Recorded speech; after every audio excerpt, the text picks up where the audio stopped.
This is the Buzz Adams Morning Show podcast. Barstool Talk Daily. Except it's really early in the morning and no booze. For the most part.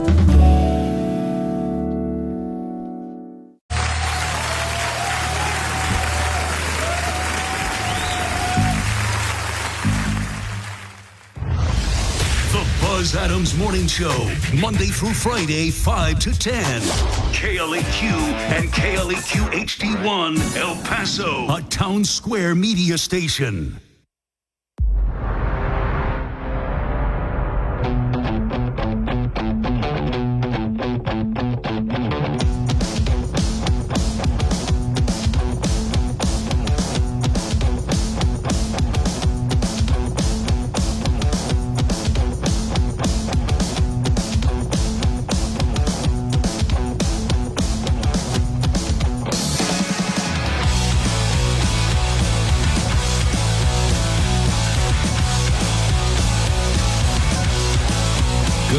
There we go. Maybe this is going to work. Okay, adjust the volume a little bit, Alberto. Okay, we're off and running. There we go. Good morning, everybody.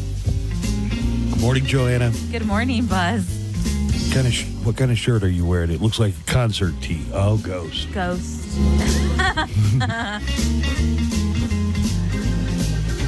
I remember Yes. August was August. August. Are we officially doing AC/DC break or not? I don't know. That's a good question. I hear we're on for Pearl January, though. You know what the hardest one to come up with is? What's that? February. Yeah, what should we it's do a for tough February? one. For March, I was thinking, since he retired from Motley Crue, Mick March. That's not a bad one, actually. Good morning, everybody. Welcome to the show for this Friday. We got possibly comedy legend Paul Rodriguez coming in the studio. Also, possibly Nico Ajemian is going to be in the studio today. Perhaps. We'll find out. As the morning goes on. Let's get things started with the golfers forecast, brought to you by Painted Dunes Desert Golf Course. You know, it's going to get chilly at night, down in the 30s, but we're going to see it warming up just in time for the weekend. Partly cloudy today, 67s for the high temperature. No rain in the forecast. There'll be clouds, but no rain for the entire weekend. For Saturday, sunny, also up to 66 for the high temperature, near 70 on Sunday. Might be some cloud cover, but no rain, no heavy winds, high winds, not part of the forecast. So I'm going to give it, considering we're just a few days away from winter, I'm going to give it A+. Yeah. The golfers forecast brought to you by Painted Dunes Desert Golf Course. You can set up all your tee times and reservations at painteddunes.com or call the Pro Shop. Their number is 915-821-2122. It is 36 degrees presently in El Paso. Chilly. Have you had to scrape your windshield at all this year? No. Not yet, at least. Have you? Yeah. Really? How? Like back in November? Just like a November. A little thin frost on the windshield. You have to find a... Well, I don't have I live in El Paso, so I don't have like an ice scraper handy. So I got to find. We don't have that here. And now, we're out there with a spatula. Since my car doesn't have a CD player, I don't even have a CD jewel case that I use to scrape the frost off the windshield. But a couple of times, but it was back in November. I think you're right. I remember back in November, there was a morning where it was super foggy. Oh yeah. And I was like, "What's happening? State of the world." I know you don't drive much, but I do the dumbest thing. I get in and it's like, oh, the windshield's a little frosted up. So instead of letting the defrost run for 5 minutes, I start driving anyway and I stick my head out the drive because it's 4 a.m, 5 a.m, whatever it is. There? Right. So I stick my head out the driver's window like a dog. And I just kind of like carefully drive, try You're not like, to knock I kind over the of trash cans or You're anything. like, I kind of already know the route. Yeah. I know. It's about 30 paces and then you turn left. Good morning, Alberto. Good morning, Buzz. Maybe Paul Rodriguez is coming in. We'll know Maybe. more about that when Nico shows up, if Nico shows up. So we got that on the way for you. Joanna is going to have the Hollywood Cheesemate coming up in just about an hour. So what do we have coming up on the Hollywood Cheesemate today? Well, did you hear that Gary Turner, the 73-year-old Golden Bachelor, do you remember that? Yeah. Well, he recently revealed his cancer diagnosis. He has a slow-growing bone marrow cancer. Oh, no. Which he says was kind of one of the reasons that he broke up with the woman that he married and eventually won the Golden Bachelor. Wow. They were only married cancer. like a month, right? Yeah, like 2 months or something. Yeah. Well, he says he's still looking for love from someone who can accept his cancer diagnosis. Is he saying that the woman who won, I guess, It kind of was not cool with him having cancer? It kind of sounds like that's what he's saying, right? First they were saying like, oh, well, she didn't want to move or anything, but now it's kind of sounding like, oh, you have cancer? Yeah. Dunzo. Darn. So he's still looking for love in all the wrong places. Now, are they bringing her back to be the Bachelorette since they broke up? No. Or the Golden Bachelorette, that is? I forget who the Golden Bachelorette is. That show's like already underway, isn't it? I don't know, man. Remember how I was like so into it and then I started watching it and I'm all, this is terrible. Yeah. You know what was terrible? Subservient. Oh my God, I finished that movie last night. It was terrible. It was so. stupid. It was I feel stupid, right? dumber. I feel dumber for having watched Subservient with Megan Fox. I fell asleep halfway through the end. Also, if you buy an Android, a lifelike Android, first of all, you know you're going to get in trouble with your wife if you bring home the Megan Fox A hot model. one, yeah. Right. Also, why does the Android that's supposed to do childcare and clean up and cook and stuff like that come with lingerie? That's what I said, right? Why is she wearing that lingerie? What the hell? Yeah, Subservient is a very, very dumb movie. Stupid movie. I finished it last night. I fell asleep halfway through though, and I saw the ending, and I'm all, did it just like reboot or something? Oh, God. So, moral of the story: don't reset the factory settings on your Android because it will become self-aware. Yeah. One of these days, we're going to have an iRobot situation going on, and you don't want to fool around with the factory settings. I finished it last night, but I fell asleep for some of it, and then I woke up and I'm all, she reset herself or what? Here's a movie that I suspect is going to be terrible, but I'm probably going to go see it anyway because this was one of my, one of my favorite minor Marvel villains. Oh, okay. Kraven the Hunter Ooh. is out today, starring Aaron Taylor Johnson.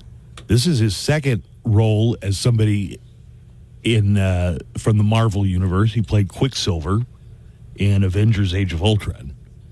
And he played Kick-Ass in 2 movies, too. That's not a Marvel character, but Aaron Taylor Johnson stars as Kraven in the origin story for one of Marvel's iconic villains. And that is out today, rated R. And an animated Lord of the Rings is out today. Lord of the Rings, The War of the Rohirrim is in theaters today. Brian Cox from Succession is one of the voice actors. Oh. As far as television, streaming today on Max, it's Joker Folie Dieu. Did you not see that in theaters? I did not. Everybody hated it but me. And I can Quentin understand why Tarantino. people hated it. You and Quentin Tarantino. Peas in a pod. Peas in a pod. Yeah. On Peacock, if you got Peacock, the streaming premiere of Conclave starring Ralph Fiennes, and a bunch of mid-season finales on TV tonight on NBC. Happy's Place, Lopez versus Lopez, mid-season finales of Fire Country and Blue Bloods on CBS. And there is a new Saturday Night Live. Chris Rock is going to be back. He's hosting. Gracie Abrams is the music guest on Saturday Night Live this Saturday. Okay.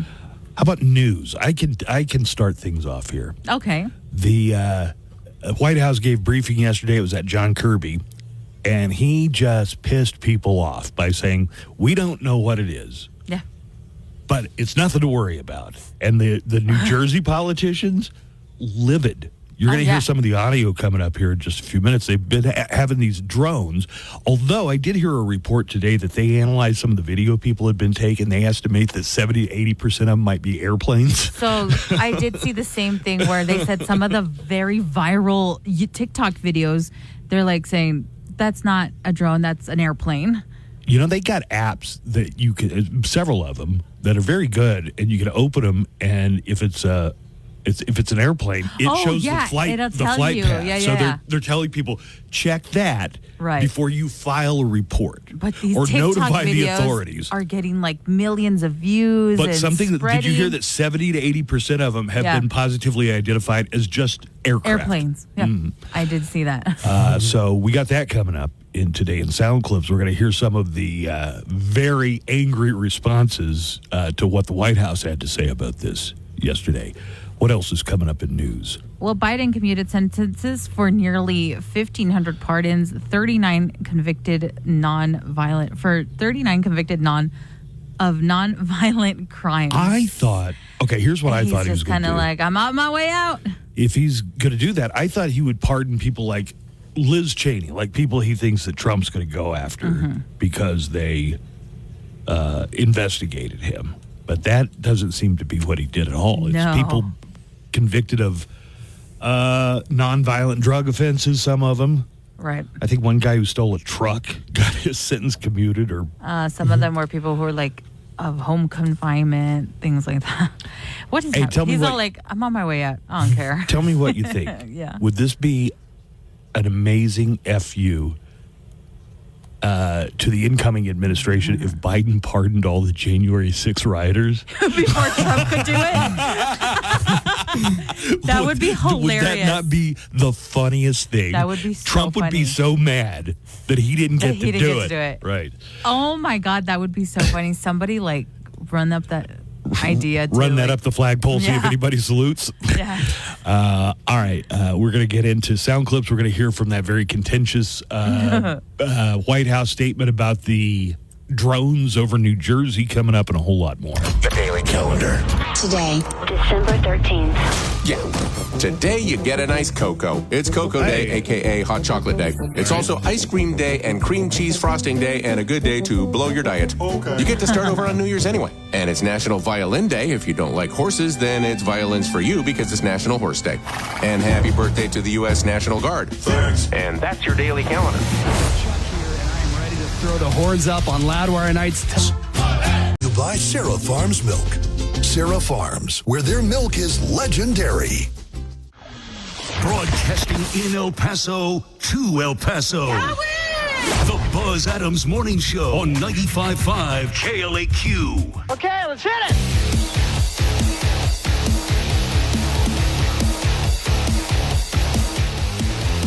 Welcome to Friday, everybody. Friday the 13th. Oh, yeah. It is Friday the 13th. We're also going to have a guest in to tell us about Krampus Fest, which is tomorrow.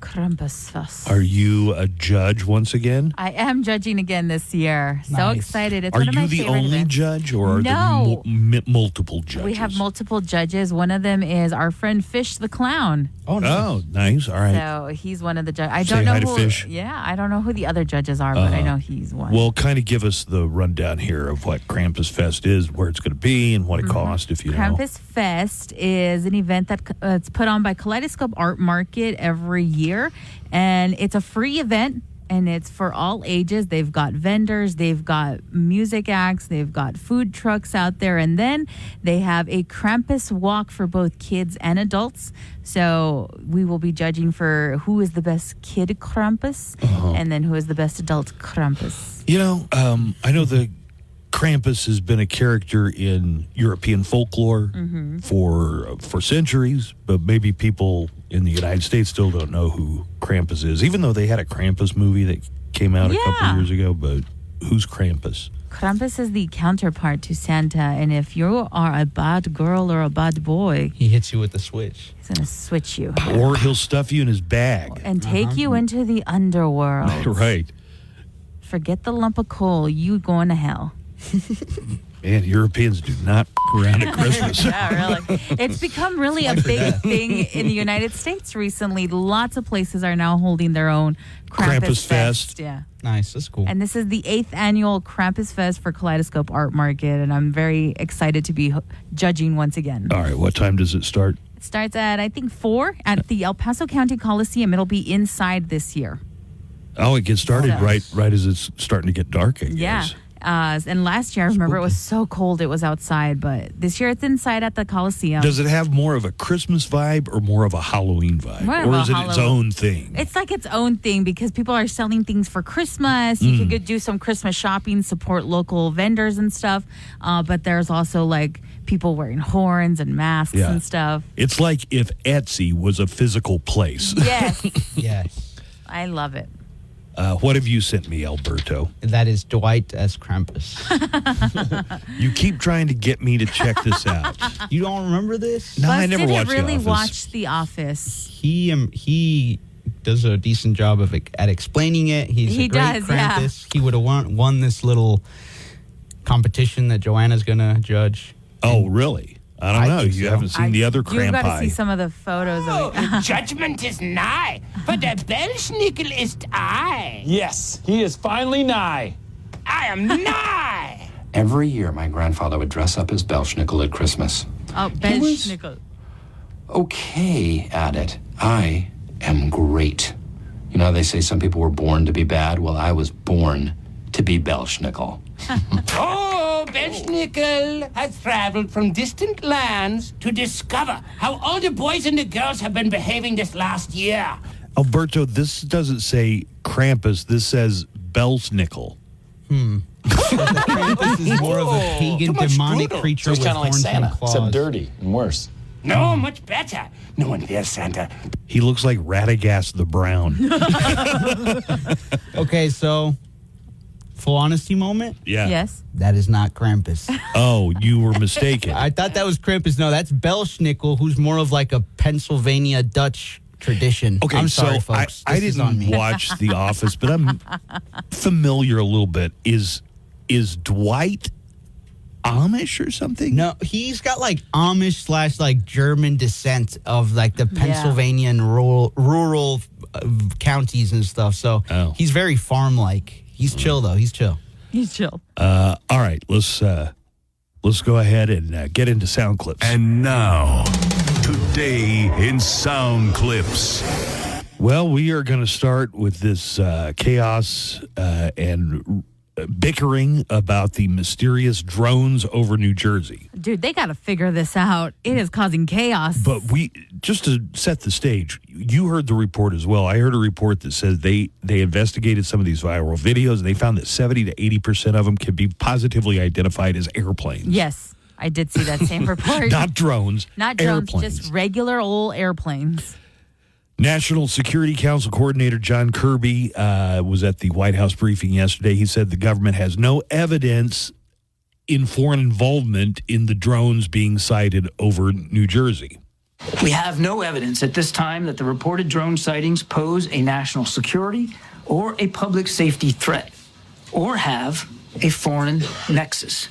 The Department of Homeland Security and the FBI are investigating these sightings, and they're working closely with state and local law enforcement to provide resources using numerous detection methods to better understand their origin.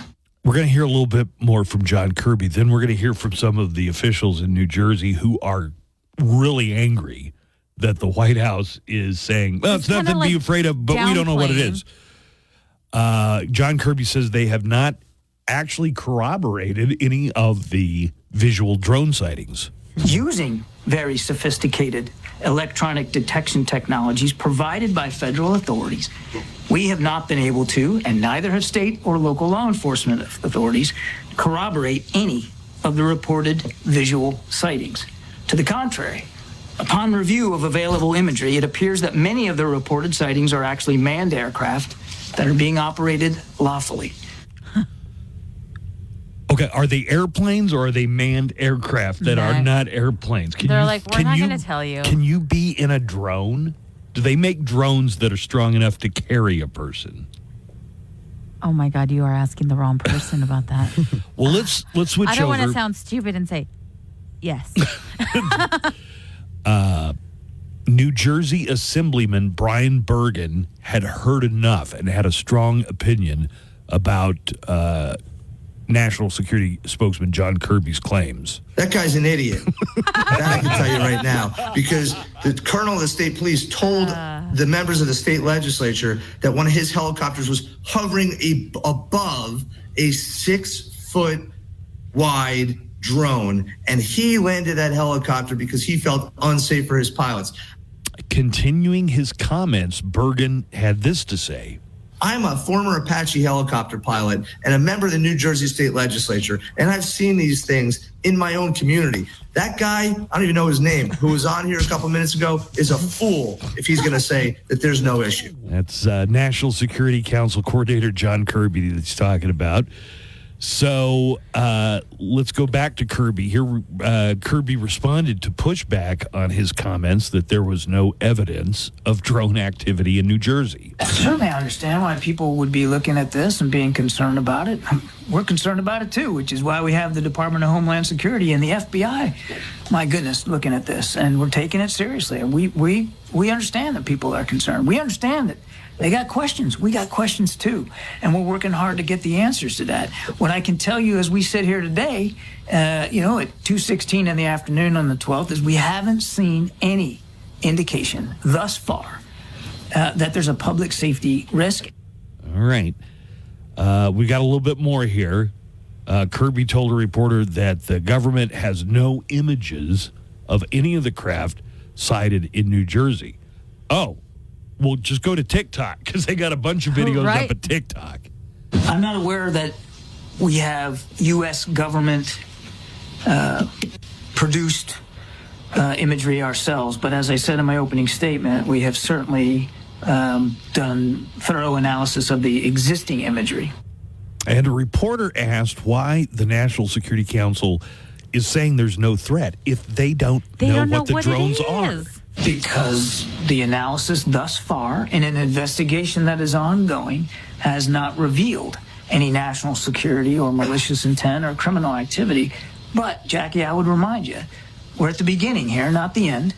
There's a lot more work to be done, and we're working closely with state and local authorities to gain more information. And let's hear from the New Jersey Assemblyman once again. That guy's an idiot. I mean, classic. Thank you. So let me just talk a little bit more about the information that we do have here. Okay. Now, at least 4 pilots in Oregon reported UFOs the other night. As far as the drones in New Jersey, some people are reporting them as being the size of a car. But again, John Kirby said a lot of them turned out just to be manned aircraft. Manned aircrafts. Like he didn't even say, oh, it's an airplane. Some people think they're just larger than normal drones that are being operated from the ground. Others think it's a foreign government spying. And, of course, some people think it's aliens. Some people even say the aliens are fooling us by disguising their craft as drones. They're getting so smart. A lot of the videos being posted, again, have checked out just to be planes or helicopters. Some of the footage has people obsessed with what's going on. So much so that even Senator Richard Blumenthal suggested yesterday that the military might want to start shooting them down at some point. But experts are urging the public not to try that. Yeah, this is America. You mean we can't just start shooting at them? Well, it's New Jersey. It ain't Alabama or Texas or Mississippi. Good point. One of those would have been brought down by some good old boy with a .410 shotgun by now. Meanwhile, on the other side of the country, at least 4 pilots reported UFOs in the sky near Eugene, Oregon. And we have a little bit of, I got to find it here. We got a little bit of the audio of the pilots describing what they were seeing. Basically, mysterious lights moving at extreme speeds. We're seeing 3 or 4 targets Yeah, they're all altitudes up and down. It's pretty crazy. I mean, they're shooting way up. We'd say maybe up to the 50s, it looks like. 4 different lights going up and down. I'm getting a few reports, but you're seeing it right in front of you now, too, as well? Moving in like a circle, like a corkscrew pattern. Visually, I have eyes on what looks like an aircraft strobe that's at my 2 o'clock. I had pondered earlier this week about whether or not people could be seeing the Starlink satellites, because I spent a lot of time in the backyard looking up at the sky, and when you see those Starlinks go over, it's jarring because they're all in a perfectly straight line, and there could be 30 or 40 of them. Well, one expert thinks that this incident in Oregon was just Starlink satellites reflecting light. It's called satellite flare, and it has fooled experienced pilots before, but not everybody's convinced that that's what's going on there.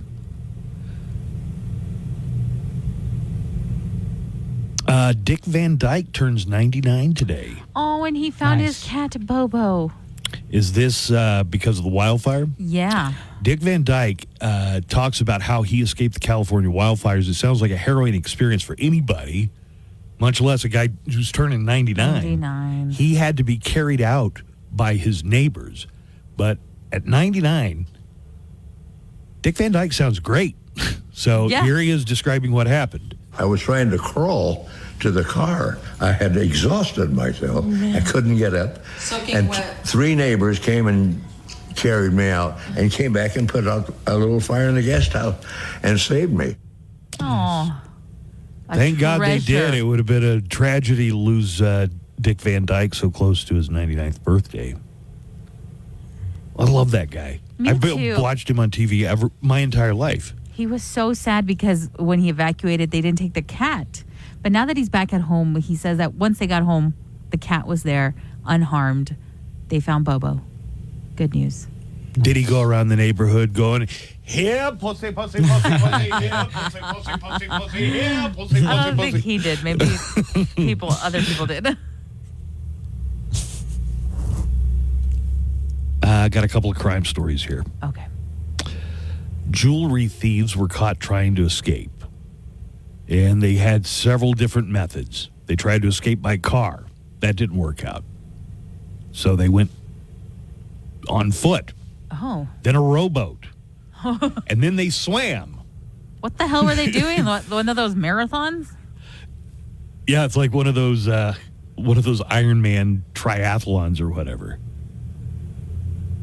Deputies were in Washington State here for this one, arrested a man and a woman who were accused of stealing thousands of dollars in jewelry, then tried to escape on foot, by car, by rowboat. It started Tuesday morning when police were called about a burglary from a shipping container. The thieves had stolen $11,000 in jewelry. They were fleeing in an SUV. They crashed the SUV in a rollover. And then the man and woman took off running before stealing a rowboat on the bay. They were using an oar to propel it, but it started taking on water, so then they tried to swim for it. But the police were there waiting for them. At what point do you just think, like, screw it, just catch us already? I think at the point where you got to swim, and the police report doesn't say anything about whether the jewelry was recovered, but that had to be, if you got $11,000 worth of jewelry, that's just ballast. Here's a witness describing these incidents that she saw. It was pretty crazy. It was cold out there, the water. I mean, obviously they were desperate to get away. It was crazy. I mean, nothing like that happens around here. Wild morning on the bay. In Albuquerque, a man threw rocks at a police officer and begged to be arrested. The man wouldn't say why he wanted to be arrested, but admitted that he has a record. It is unclear what his deal is, but I got a little bit of the audio here. As the officer drove up, she says she heard something hit her vehicle. That's when she spotted 23-year-old Curtis Van. Do you need help with something? Why do you want to get arrested? Van continued to throw rocks her direction. Do you stay here? repeating the same thing over and over. How did you end up getting arrested? Unrelated to my call. Is she hot or is it one of those situations? Dude, Alberta. What are you talking about? It's her body cam. You don't see the officer. Well, do you know, like, sometimes, like, there'll be, like, a pretty police officer and the guys will be like, arrest me, officer. Is it one of those? Rock to me saying that he wants to get arrested. Van admits he made the initial call just to get officers' attention. As she approaches Van, he begins to lay down. What are you... Okay, listen, he's nonviolent. Dude, what's going on? Laying there, silent until she cuffs him. So she cuffed him. That's what he wanted. The way she's like, what's going on? He's all, cuff me, Miss Officer. There is a video of a guy who got his hand caught in an alligator's mouth. Oh my God. That never ends well. There's a video trending of alligator hunters catching an alligator in the middle of the night. The gator suddenly clamps down on one of the guy's hands. And while his arm is still in the gator's mouth, he pleads with his friends not to notify his wife of what had happened. Dear God, don't tell my wife. She already told me not to get near it. So let's listen in. He tells his buddies, don't wake up my wife over this. It's okay. Do not wake Katie up. All right. You need to grab the bottom jaw. Somebody stick their finger in his butt. Pull down. Do not wake Katie up. Wait, but did you hear what one guy said? He suggested somebody put their finger in the alligator's butt. What? Nice. All right. You need to grab the bottom jaw. Somebody stick their finger in his butt. Give him the old one, too. Yeah, I guess alligators have bee-holes. I've never thought about it before. But Yeah, I didn't think about that. Pull down. Such a beautiful animal.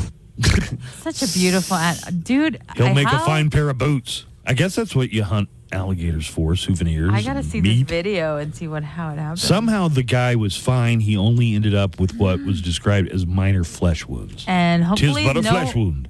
And hopefully the wife did not wake up. And another crime story here. A guy in Massachusetts reenacted a Christmas scene.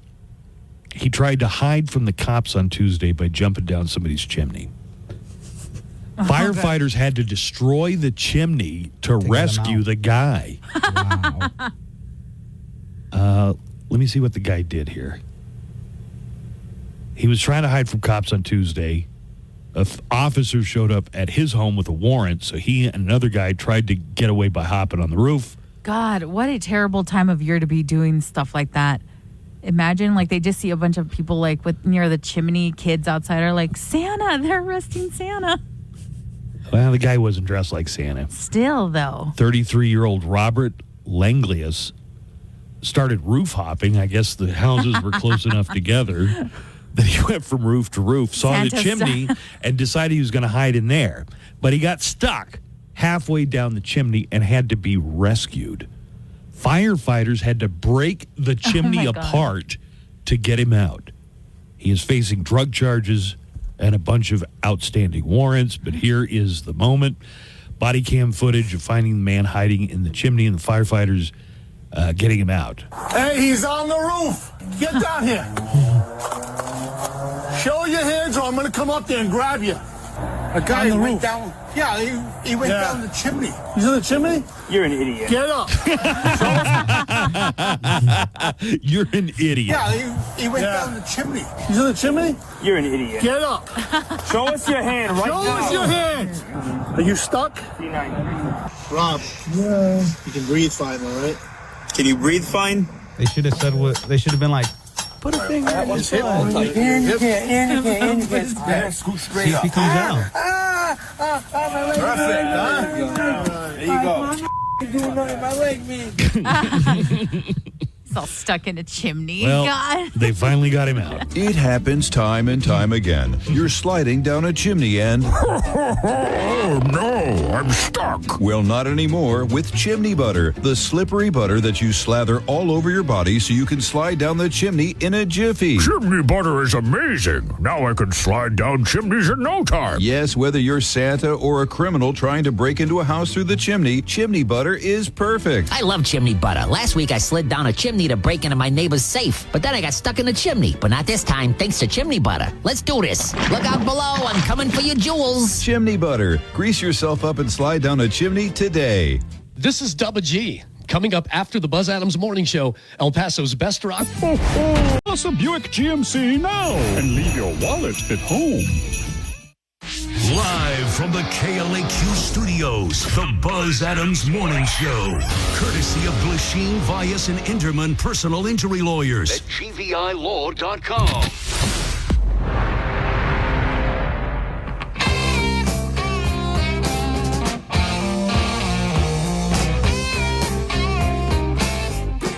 So, people who are on weight loss drugs like Wegovy and Ozempic are doing something unexpected for the holidays. Microdosing?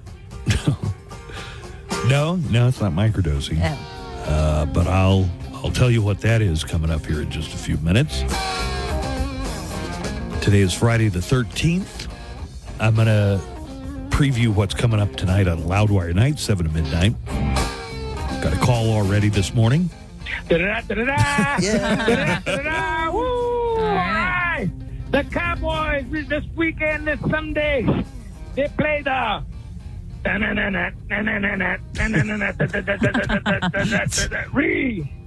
respect the Pantera. Oh, nice. Yeah. They're definitely, and the Cowboys are gonna definitely beat the Panteras this weekend. Woo! You would hope. Yeah, You would hope. Come on, Buzz, give me a woo. Sure. Woo! Joanna, give me a woo. Oh, yeah. Woo! Nico. Nico's not doing it. Nico's not. There you go, Alberto. Come on, you are. Give me a woo. Come on, woo. Yeah. All right. All right, Buzz. Come on, cue it up. Let's go. Cowboys. Dallas Cowboys. He said, He puts, like, effort I love into it. his phone calls. Cowboy Even when guy they really. lose, Yeah, he's absolutely. enthusiasm still at 100. He is my favorite Cowboy fan, I think. Me too. He's definitely the most enjoyable. Yeah, for sure. Yeah, well, some people are just moping around and, looking on the negative side. Cowboy guy, He's on the we best get a side. call, win or lose. Win or lose. Except that one time that he was a little sick and we got concerned. Yeah. Dallas Cowboys are 5-8. Panthers, one of the worst teams in the league, are 3-10.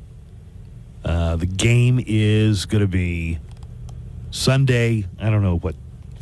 Gosh, can you check the time for me, Alberto? It says 12 p.m., but I don't know if that's Eastern or Central or Mountain or what it is. Do you think our station has just given up because we don't even get... After that loss... It's a morning game, 11 a.m. After that last loss, they didn't even bother to Right. print it up. It's a what? 11 El Paso time? Yep. Okay, so it must be. Okay. Cool. Probably our pregame is going to start around 10 on Sunday. So You can hear that game right here on the queue. that's right. Listen to Cowboys football on the official radio home for Dallas Cowboys football in El Paso, 95.5 KLAQ. This is Friday the 13th. Did you know, just an interesting fact, Yes. 2024 only had 2 Friday the 13ths. And I have no idea how that compares to other years. Yeah, right. Do other years have more? I don't know. Twice a year sounds about right to me, but 2025 has only 1 Friday the 13th. Wow. Tonight on Loudwire Nights, happy birthday, Amy Lee of Evanescence. She's celebrating a birthday, as is Blink-182's Tom DeLonge. So we'll do Tom DeLonge. He's the Blink-182 guy who's now big into UFOs. Yeah, he's maybe probably... they should get him in on that drone situation in I'm sure Jersey. I'm sure he's monitoring it closely. So Some Evanescence for Amy Lee, some Blink-182 from Tom DeLonge in honor of their birthdays. Happy anniversary to Metallica's EP, Beyond Magnetic. And we're going to play 3 tracks off of that at 10 o'clock for Mission Metallica. Mission is to play a block of Metallica every night at 10 o'clock, and we do that for you on Loudwire Nights. At 11, The Pit, our 1-hour metal feature playlist this week includes Pantera. We just heard a version of Respect from Cowboy Guy there. That was cool. Mudvayne, Death, and Slipknot among this week's Masters of Metal Mayhem in the Pit. It's Loudwire Nights, Monday through Friday, 7 to midnight on 95.5 KLAQ. I mentioned this, but Dick Van Dyke is 99 years old. What a treasure. He really we need is. to start giving him the love that everybody showed Betty White. Like when she was closing in on 100. Like get Dick Van Dyke to host Saturday Night Live. Oh my God, that would be so hilarious. I had the a little record of Mary Poppins. Oh, that's right. And I know You the told me. words to You like do. every song in the movie Mary Poppins. Nice. Dick Van Dyke plays this Cockney chimney sweep Right. who they say worst Cockney accent in the history of film. But it's who a jolly old day with Mary. Wins in the East. He has like a little weird accent. Yeah. Do you know, in my Mm-hmm. hometown, we had a fireplace and a chimney. Nice. Nothing fancy.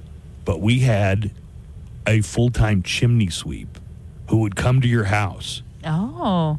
You know, you only think of those like in Mary Poppins. Yeah. But this guy, that was his business. He was a chimney sweep, and he would wear a top hat. Nice. And I guess we had him out like once a year to clean out the chimney. Wow. Yeah, it's crazy, Covered right? in soot.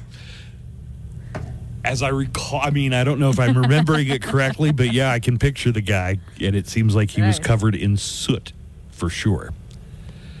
All right, so Joanna finally saw the Jardians commercial. Like I sometimes get that Jardians commercial. Lowry by A1. It's a catchy song, yeah. Jardians works well for me. I'm lowering my H1C. A1C. You keep saying H1. It's A1C. What the hell is A1C? How do you know? Because my mom has diabetes. And you And know it's that it's called A1C? Yeah. Oh, man. You keep saying H. But That's also, what I thought they were saying. In the commercial, it says it right there, A1C. I'm just wrapped up in the music when that's on. You're catching up on the tune, yeah. And it's somebody, they just bust out singing in their office, and all the other office workers are like backup singers all of a sudden. They turn into a full-on flash mob. Well, speaking of medications, a company surveyed 1,000 people who are using GLP-1s, like Ozempic or Wegovy. All right. They asked them several questions. 12% of the Americans who are using those drugs say they plan to pause them over the holidays. Nice. So they can eat more. You They can going pause hard. them, or Yes, it's just like, isn't it like a monthly shot? Or is it a weekly shot? I don't know. okay. Someone in my family has Ozempic, and they do it weekly. See? So you can just skip doses. Ozempic. You can skip them though. Is that Well- recommended? It's what it's they. I guess I will say that for Thanksgiving, it's my sister. She could not eat a lot. It just makes you not want to Yeah, eat. she was like, I can't eat anymore, and it was just like she only ate like half a plate. And you're And like, we were like, what? What? Yeah, and she's like, I can't eat anymore. And I was well, like, the- well, hand those leftovers over here, sister. 12% of people in the survey said that they're going to not take their shot or whatever over the holidays so they can enjoy That can't cookies, peanut brittle. My sister does turkey. say that it makes you not hungry. The top temptation for people who are on things like Ozempic and Wegovy are Christmas cookies and sweets. 54% of people want to be able to scarf down more of those over the holiday. I don't know, man. I don't know if I'd mess with it if it's working for you. Yeah, I wouldn't want to mess. But this sounds so much like in the Hunger Games when Katniss and Peeta go to the Capitol for the parties. In what, the first one? In the first one, and then they're taking like a little drink so that they can eat more. And then Peeta gets all mad and he's all, people in our district are starving and these people are purposely like making themselves barf so that they can eat more. Oh my God. What decadence. Right? This sounds like Hunger Games style. I'm not going to take my Ozempic so that I can eat more. Eat more over the holidays. Oh my God. Darkest timeline. I know I say this a lot, but I mean it. We are in the darkest timeline. 48% of the people in the survey say they have zero concerns about the long-term effects of pausing their weight loss medication. Well, I hope they consulted with their physician. So then there would be effects for pausing it. It isn't just Christmas either. In a poll, 64% of people on Ozempic and GLP-1s say they regularly skip the drugs when they're on vacation. Trips. And a lot of them don't take them around birthdays and even dates. I'm not going to do it so I can eat something on my date. It's funny you mention that because my sister was like, I went on a date. She went out with her boyfriend and she couldn't eat because she had just started the Ozempic. And she couldn't even nosh on really a little eat. appetizer She or came anything? back with the plate, and Nibble so on all of some us celery. attacked the plate. Right. But, she was like, I couldn't eat it. Where'd they go? She had gone to Alamo Draft House, so she came back with, like, those chicken tenders. Oh, right, They're yeah. so good. So this has some real I Hunger cannot Games believe- vibe yeah. to it, huh? And you can just pause it. Yeah, I need guess it's the someone to equivalent explain, of a like, you finger can just down go the ahead. throat for the holidays. Oh, my God. Ho, ho, ho, Ozempic. Oh, my God. Santa, no. Hi, it's Santa Claus. I know. I don't sound or look the same since losing 217 pounds thanks to Ozempic. Ozempic is a once-weekly injection to help lower your blood sugar, especially for those on a steady diet of gumdrops, candy canes, and sugar cookies. You know, before Ozempic, I felt like a fa-la-la-la-la-la-la-la loser. And that bowl full of jelly, it's now a bowl full of abs. You might feel naughty on Ozempic. Hey, girl, you want to mingle with the Kringle? Side effects include confusion, seizures, and may cause some to feel less jolly. Damn it, Blippy! This rocking horse doesn't rock! Son of a... Once weekly, Ozempic. Since Ozempic, the girls around Santa's workshop, they don't call me Father Christmas anymore. No. They just call me Daddy. Ozempic. Use as directed. Good morning, Chuck Armstrong here, and I will be along tonight at 7 to get your weekend off to a rockin' start with Loudwire Nights. Then tomorrow at 5, it's 2 hours of ultimate metal. And away go troubles down the drain. The Buzz Adams Morning Show, Monday through Friday, 5 to 10. KLAQ and KLAQ HD1, El Paso, a town square media station.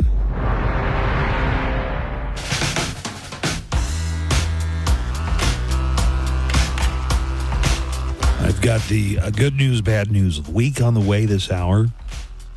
Confirmed Paul Rodriguez will be here later, one of Sweet. the original Latin Kings of Comedy, and kind of like the senior statesman of the Latin Kings of Comedy. Yeah. Well, I guess he and Cheech, probably. Yeah. Paul Rodriguez at the El Paso comic strip tonight and tomorrow night only. But for Saturday, a special show featuring one of our favorites, Dustin Ibarra, one night only, along with Nico Ajimian. Sweet. It's amazing that his hernia never bothers him when he's doing a stand-up gig. Yeah, you know. So a couple of stories here I want to touch on before we get to the Hollywood Cheesemaid. Okay. Cassandra Hernandez, city council member who ran for mayor unsuccessfully. Her husband was arrested. You brought this story to my attention. Yes. For assaulting one of Cassandra's aides. It says a legislative aide of his wife. Yeah, all right. Any more details on that? Well, this apparently happened back in October at Hernandez's home. And he pieced them up real good. He caught them like in their underwear, correct? What? Yes. No. Buzz, pull up the article. I wish I was lying. I was trying to save all that for I didn't the know news it was segment. salacious. Hernandez told police that before the assault, her husband had found her wearing undergarments and the aide wearing a robe with just boxers underneath. Are they separated or anything? Or was this just like he... Well, they are requesting for some privacy as they navigate these personal issues that impact their family and their marriage. But they're not saying much about whether there was an affair or something. But the whole fact that they were in their name names and yes. they're talking about everything. Everything. It's all out there. It's all out there, yeah. But that's going to be my news. According to her, okay. We'll save it for the news in about an hour. Did that get your attention though? Yes, I thought. I did tell him the it was underwear some kind part, of dust Alberto. up. I didn't know anything about that stuff at all.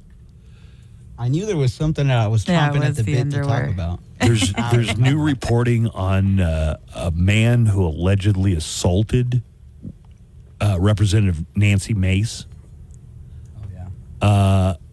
Now eyewitnesses are saying, well, he didn't assault her. He shook her hand. Some people are calling, and a former Nancy Mace staffer said that this is the kind of pathetic ploy for attention that her former boss would do. By the way, Nancy Mace, the hottest politician. Mm-hmm. Yep. I mean, some people will go with AOC, but Nancy Mace. It's close. I have to admit that. They might go into a runoff. Nancy Mace says she was assaulted at a foster youth advocacy event by one of the people who work with foster youth. Okay. Mace told a far-right influencer, Benny Johnson, she believes the reporting amounts to defamation. Some people are reporting, well, he didn't really assault her. He shook her hand and said something to her. Oh, really? And that she was more reacting to what he said, which is not, by definition, an assault. So here's what Nancy Mace said. I have a warning for any media outlet that says I wrongly, falsely accuse this guy. That is defamation, so I would be walking on eggshells if I were you, Mace said with a giggle. With a giggle? Nothing's funny.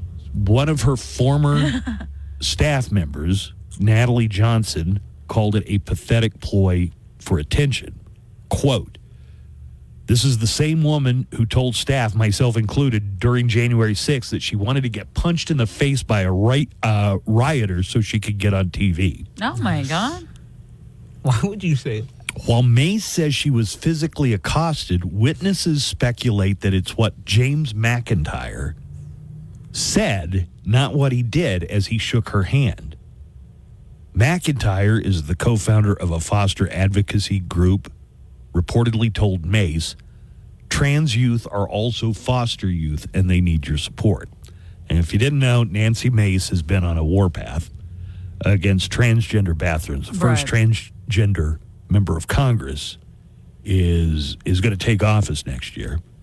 And Nancy Mace doesn't want to let this trans woman use the women's bathroom. One foster youth advocate who was on the scene said that McIntyre, the guy who was arrested, reached out with both hands to shake Mace's hand and told her the message about trans youth. Okay. It didn't look like an assault or intended aggression, according to this eyewitness. But who knows? Maybe the eyewitness is sticking up for, somebody that they already knew. Mm-hmm. Capitol Police arrested the 33-year-old man after the incident. McIntyre was named Public Citizen of the Year in 2019 by the Illinois chapter of National Association of Social Workers. Anybody else in the running there? AO's hottest congresswoman, AOC, And Nancy Mace. I got to say, Kristi Noem is not a bad-looking woman. And in her day, I'll bet Nancy Pelosi could smolder. Oh, really? Like when she was a young woman. I just have my suggestion. I just have my suspicions. Your idea. Nancy Pelosi Young. Okay. There's a picture of her with JFK. Not JFK Jr., JFK. And she was pretty young when that picture was taken. Oh, wow. She looks like Audrey Hepburn. She looks a little bit like Audrey Hepburn, but with... Nah. I mean, yes. Okay. Yes. Wow. Look at how beautiful she looked younger. Right. I mean, not that she's an ugly older woman, but... She's an older woman. She's an older woman. So I remember when I was a kid knowing some adults who, to me, they seemed very old, but they were probably my parents' age, so in their 30s, who had polio when they were kids. Oh, yeah. And they walked with crutches. Oh. Their legs were withered. They got polio as a kid. It's coming out now that a key advisor to Robert Kennedy Jr., Trump's pick for health secretary, tried to get federal drug regulators to revoke approval for the polio vaccine. Anyway, my point was, yes, when I was a kid, you used to see a lot of people who seemed very old to me at the time, but were not all that old, who had childhood polio, and it crippled them for life. It affected them for the rest of their lives. This is one thing I never want to say I told you so. But the polio vaccine has saved countless kids around the world from being crippled for life from polio. And one of RFK's advisors wants to get the polio vaccine unscheduled. Oh, my God. You know, when the polio vaccine came out, it was Dr. Jonas Salk did not patent it. So he didn't make a ton of money off of it, but it was so important that it was life-saving. It was life-saving. Yeah. I hope we don't see a comeback of something that had been virtually eradicated in the United States, like polio, from worm brain here. From the dude who has a whale's head attached to the roof top of his car. Right. But I don't know if they're going to confirm. Robert Kennedy Jr. is the last person in the world who should be in charge of one of the country's health organizations. He's going to make America healthy again, yeah. I get why some people like some of the stuff that he says about, you know, what goes into food and the stuff they put in food. Legit concerns. Legitimate. Yeah. Absolutely. But when he gets on this vaccine stuff, it is... And then you're like, oh, there this have been dude had multiple worms studies. in his brain. Yeah, he had worms in his brain. You like justify it like that. He had worms in his brain. I hope polio doesn't come back. And again, I do not want to say I told you so someday about this. All right, you ready for entertainment? Yeah, let's hit it. Joanna's Hollywood Cheesemers. Joanna's Hollywood Cheesemers. Joanna's Hollywood Cheesemers. Joanna, tell us more. Here's Joanna Barba with our Hollywood Cheesemay and Entertainment Report. Good morning, Joanna. Good morning. The trailer for 28 Years Later caused quite a stir upon its release this week, due in large part for the presence of a zombie that many, including myself, assumed was 28 Days Later star Cillian Murphy. However, according to The Guardian, that assumption was apparently incorrect. Did you notice how there's the concerningly thin, is it Cillian? Cillian Murphy was in Oppenheimer? Yes. I did notice that. You almost want to give him a sandwich. Kind of, right? But I guess he's always been a thin guy. He's been a thin guy, but it looked a bit more, I don't know. Okay, so there's the emaciated zombie. This emaciated zombie. Not Cillian Murphy? Not Cillian Murphy. But everybody, as soon as that trailer came out, they're like, this is the first look at Cillian Murphy in 28 years later. No, it's not. The man portraying the emaciated infected is actually a 28-year-old model named Angus Neal. In an interview with The Guardian, Neal said that he was talent spotted by the director Danny Boyle, who he says was much struck by his distinctive look. So apparently he does just look like that. Murphy is still expected to have a role in 28 years later, though the details of his role remain unclear. He is also a producer on the film. The film stars Jodie Comer, Aaron Taylor Johnson, and Ralph Fiennes, with Boyle directing, and Alex Garland having written the script. It's set to open in theaters on June 20th of next year and is the first film in a planned trilogy. But not Cillian Murphy right there. Okay. But yeah. But made you think it was. Made you think. Well, some people are saying they intentionally did that to for grab sure, your right? attention. Because it took a while for them to actually come out and correct it, because by the time the trailer came out, everybody was saying, that's Cillian Murphy. That's the first look of him. But it's not. Gary Turner, the 73-year-old Golden Bachelor, is navigating dating while facing a recent diagnosis of a slow-growing bone marrow cancer. Speaking with People magazine, Turner shared that his health challenges and a divorce earlier this year have shaped his approach to finding love, and saying, quote, I am absolutely 100% still looking for my person. Despite the difficulties of discussing his diagnosis with potential partners, Turner remains hopeful, adding, quote, if someone accepts me in the situation I'm in, it would be pretty terrific. It's kind of sounding like Teresa Neist was not okay with his cancer diagnosis. It wasn't the distance. It was the cancer diagnosis. Yeah, they're saying it was the whole distance thing. But they also mentioned, like, well... Little did we know the Golden Bachelor was jaundice. Oh, no. Turner, who separated from his ex-wife, Teresa Neist, due to distance, and his diagnosis, is now focusing on finding a partner closer to home in the Midwest, saying that geography is important to him, and he explained that the need for daily connection to build a relationship is very, very important to him. As he looks ahead, Turner still values humor, emotional connection, and a strong partnership. While uncertain about remarriage, he's open to the possibility with the right person. You got into this show and then got and then out I started of it watching it and I was almost like, this as is quickly. Terrible. I hated it. Keira Knightley has addressed the long-standing controversy around that cue card scene in 2003's Christmas rom-com Love Actually. Yeah, it was Rick Grimes from Walking Dead. Yeah, it was, yeah. And she actually agrees that moment is creepy. The scene sees Andrew Lincoln's character showing up at Knightley's character's door to confess his love for her through cue cards. To me, you are perfect. Even though she just got married to his best friend. What? Alberto, have you ever seen Love Actually? I think so. Okay, well, she just got married. His best friend gets married to Keira Knightley, hottie. Oh, wait, and no. Andy Lincoln, who played Rick Grimes, Grimes. shows up at the doorstep with a series of cue cards and tells her. And he's telling her, like, and I guess it's supposed to be a grand romantic gesture, but it's just creepy. Everybody has thought it's creepy.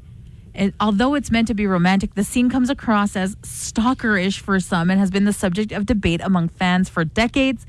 When asked about the scene in an interview with the LA Times, Knightley acknowledges its creep factor and recalls her own reaction on set, saying, quote, my memory is of director Richard, who is now a very dear friend of mine, doing the scene and him going, no, you're looking at Lincoln like he's creepy, and I need you to not be creepy about it. It's not creepy.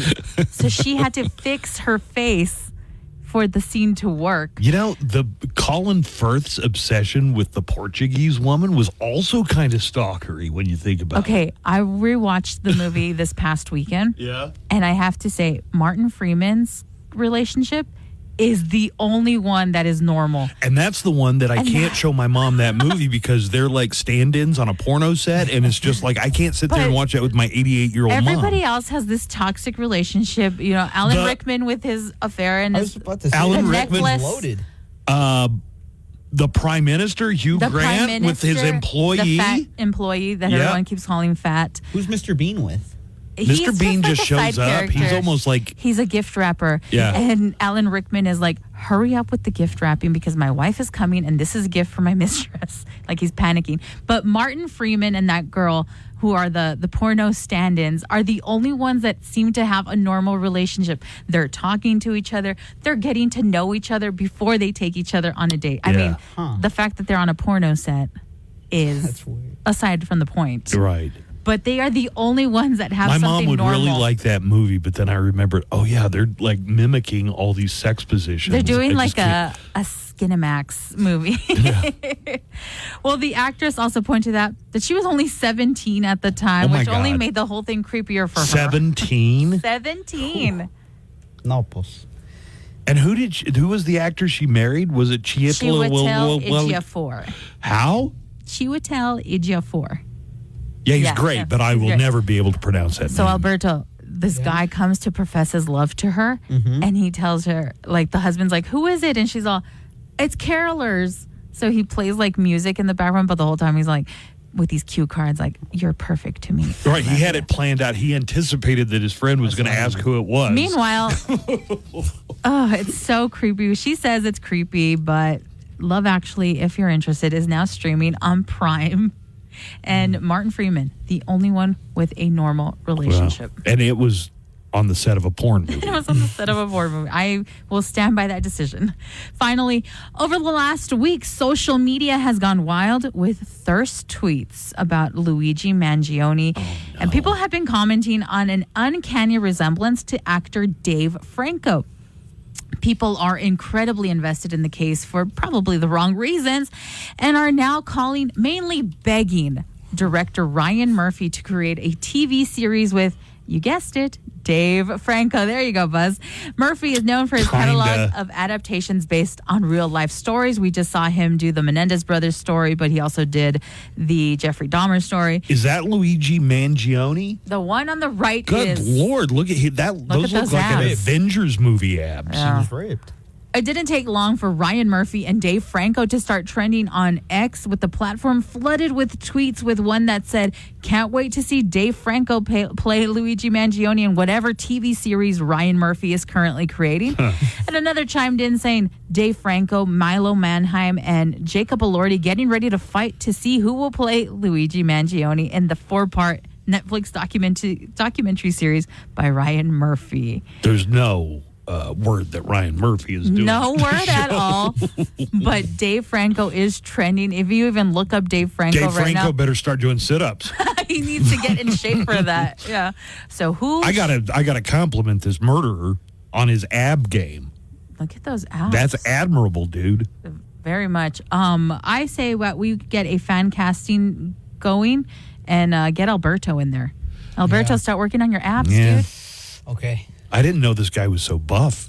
You hadn't seen that picture? No, I'd never seen it. I heard you guys talking about this killer's abs. Yeah, he's got killer abs. Yeah. Hey, with your entertainment news, I'm Joanna Barba. Hey, real quick, I want to mention Bill Belichick is going to be the head coach for North Carolina, but one of the stipulations is that his son is going to take over the program when he retires, which has a real brawny feel to it to me. Kind of, right? Like he's like, I want this in my contract. But there are some people online who are questioning whether Bill Belichick, who's dating a now 24, but he started dating her when she was 22. That's college age. Right.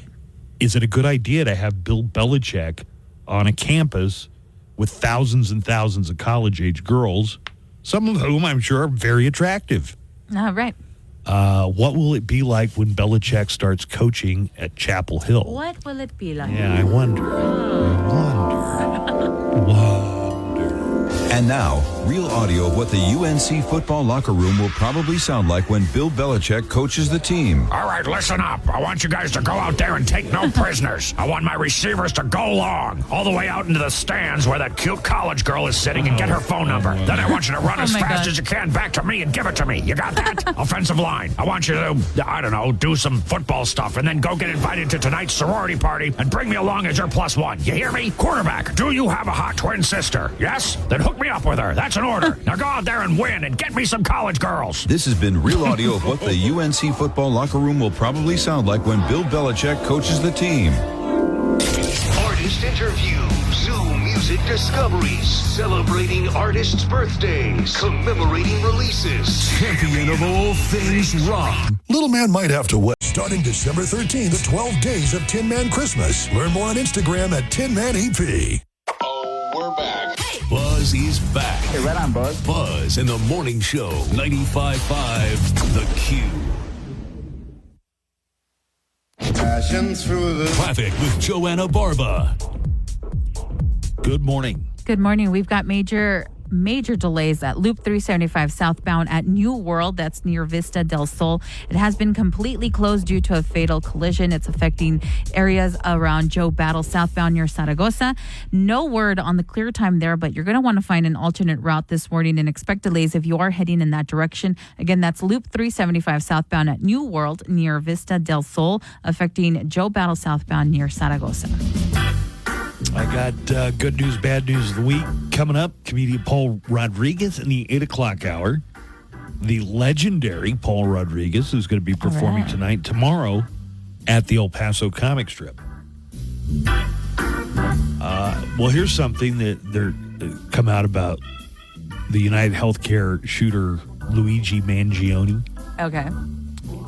Police are saying they can find no indication that he was ever a client of United Healthcare. Oh, that is interesting. When this first happened, before they even identified who it was, I thought, well, maybe this guy's got a relative or something, like maybe his grandma was denied some kind of life-saving treatment or something. So it doesn't speak to that, but it says that he himself, not a client of United. Oh, interesting.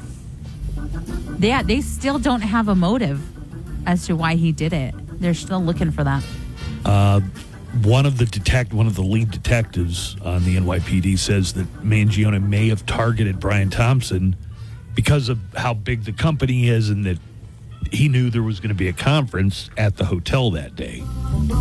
Here's a quote: "We have no indication that Mangione, was ever a client of United Healthcare, but he does make mention that it is the 5th largest corporation in America, which would make it the largest healthcare organization in America. So that's possibly why he targeted Thompson." In his alleged writings, and I guess we still got to put alleged here, but right. I mean, they caught him with the ghost gun and they matched the gun to the shell casing. So, in his alleged writings, Mangione wrote that he wanted to use a gun to target a CEO of a big health corporation at a conference. What do? You whack the CEO at the annual parasitic bean counter convention. It's targeted, precise, and doesn't risk innocence. Allegedly, in this notebook, believed to belong to him. Uh-huh. The Homeland Security, John Kirby, spokesman for Homeland Security, he gave a briefing for the White House and said that those drones or whatever they are over New Jersey are nothing to be worried about. We don't know what they are, but they're nothing to be concerned about. But look away, please. Hey, good morning, guys. I want to make a prediction on what's going to eventually turn out on the story of the drones on the East Coast. All right. And I don't even think this is a bold prediction. I really think this is a high probability. Okay. Now, I may be wrong, but I think in the end, once after investigations are done, it's going to turn out to be innocuous. It's going to turn out to be probably somebody in the vein of trying to, make news. Is this your cousin? Yeah, that's Cousin Ian. Kind of like, think of Balloon Boy as an example. You remember Balloon Boy? Yeah, I do. But people are seeing multiple, whatever it is. Right? Now, this guy's not, doing it for a personal thing, but maybe he gets off, or these guys or these people, doing that. 1, 2, 3 drones, and knowing that social media proliferation and videos going viral is going to basically take care of itself. It's going to, their goal is going to be accomplished. So I don't think it's a foreign power. I don't think it's aliens, of course. I think it's going to turn out to be very innocuous. I'm of the type that there's a logical explanation for everything, and I don't think a lot of people are, especially now with social media. One of the things I believe is that everything is a conspiracy theory everything's a conspiracy when you don't understand how things work. Now, obviously, we don't know what's going on with these drones, but again, I think the speculations are wild, and in the end, it's not going to be what we all thought, or at least what people are thinking on social media. Anyways, you guys have a great weekend. Okay. I'll add to this that there's reporting, and John Kirby said this yesterday in the press briefing, that they analyzed some of the videos that have gone viral, and 70 to 80% of them have been determined just to be airplanes or helicopters. Yes. I did see that same report. And a lot of them are those TikTok videos that go viral. Yeah. Yesterday I was driving home over Sun Bowl next to UTEP, and there was a low-flying helicopter in the night, and my first thought was like, oh my God, that's a drone. A drone. And then I was like, wait, that's just a helicopter. And I went home, didn't stop. We have no evidence at this time that the reported drone sightings pose a national security or a public safety threat, or have a foreign nexus. The Department of Homeland Security and the FBI are investigating these sightings, and they're working closely with state and local law enforcement to provide resources using numerous detection methods to better understand their origin. Oh, really? That guy's an idiot. That I can tell you right now. Because the colonel of the state police told the members of the state legislature that one of his helicopters was hovering above a 6-foot wide drone, and he landed that helicopter because he felt unsafe for his pilots. All right, that's one of the assemblymen from New Jersey who's that guy's an idiot. taking a look at some of the top stories this week, both the positive and negative sides of our stories here in the Focus. We got a few of them. And we'll look at the good news, bad news, or sometimes the bad news, good news. Good news. Good news. After 5 years, Notre Dame Cathedral in Paris reopened after a devastating fire. It did. All it did. right, yeah. What could the bad news about that be? They still don't know who started the fire. Oh. But the guy in the bell tower has a hunch. All right. Yeah?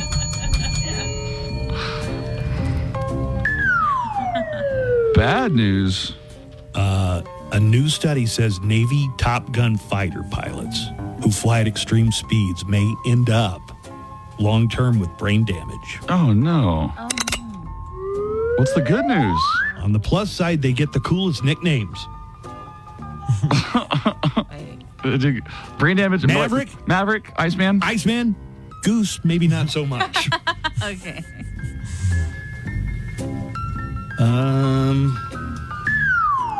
Bad news. Yeah, bad news for one of Donald Trump's nominees. 77 Nobel Prize winners signed a letter urging U.S. senators to oppose RFK Jr.'s nomination to lead the Department of Health and Human Services. Oh, man. What's the good news? On the bright side, Pete Hegseth's nomination is being supported by over 77 whiskey distilleries.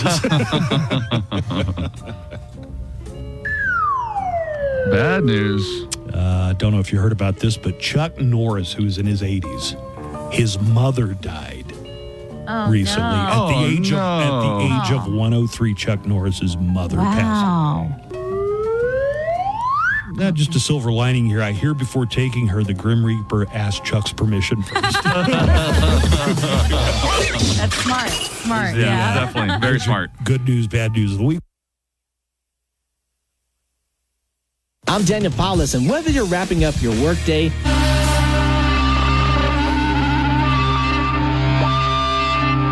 95.5 KLAQ, Manson there, and his cover of the Eurythmics' Sweet Dreams. I haven't heard that in years. Yeah, right. Good call there, Alberto. Thank you. That's a good one. Joanna's got the news coming up. Paul Rodriguez, legendary comedian, is going to be at the El Paso. Actually, he was there last night. So tonight, there's a show and 2 shows, I believe, on Saturday with one of the original, kind of like the senior Latin king of comedy, Paul Rodriguez. He'll be coming by in the 8 o'clock hour. Well, the weekend officially starts with the Weekend Starter 6-pack, and we've got a 6-pack of U2.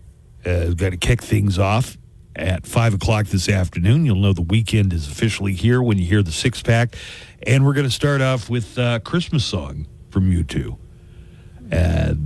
But 6 in a row from U2 rolls out as the Weekend Starter 6-pack. The 6-pack is brought to you by Sunland Park Racetrack and Casino.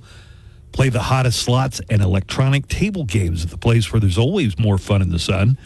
Play responsibly. 800-572-1142. Let's take a look at the Mo Show calendar and daily almanac of events and find out what's going on. A lot of stuff happening here. It is Friday the 13th. I'll begin by letting you know that. Today is Day of the Horse. That's my horse impersonation. Nay. Nice. Also, today is Gingerbread Man Day. Oh, hey, Gingy. Yes. Did I ever tell you the story about this this young actor and entertainer who showed up in Hollywood for his very first day trying to get a job in entertainment? And he could dance, he could sing, he could act, he was funny, he could be dramatic. And the guy said, well, we're going to sign you. What's your name? And the guy says, Penis Von Lesbian. Okay. And the talent agent says, no, that'll never work. I've got it. From now on, you're Dick Van Dyke.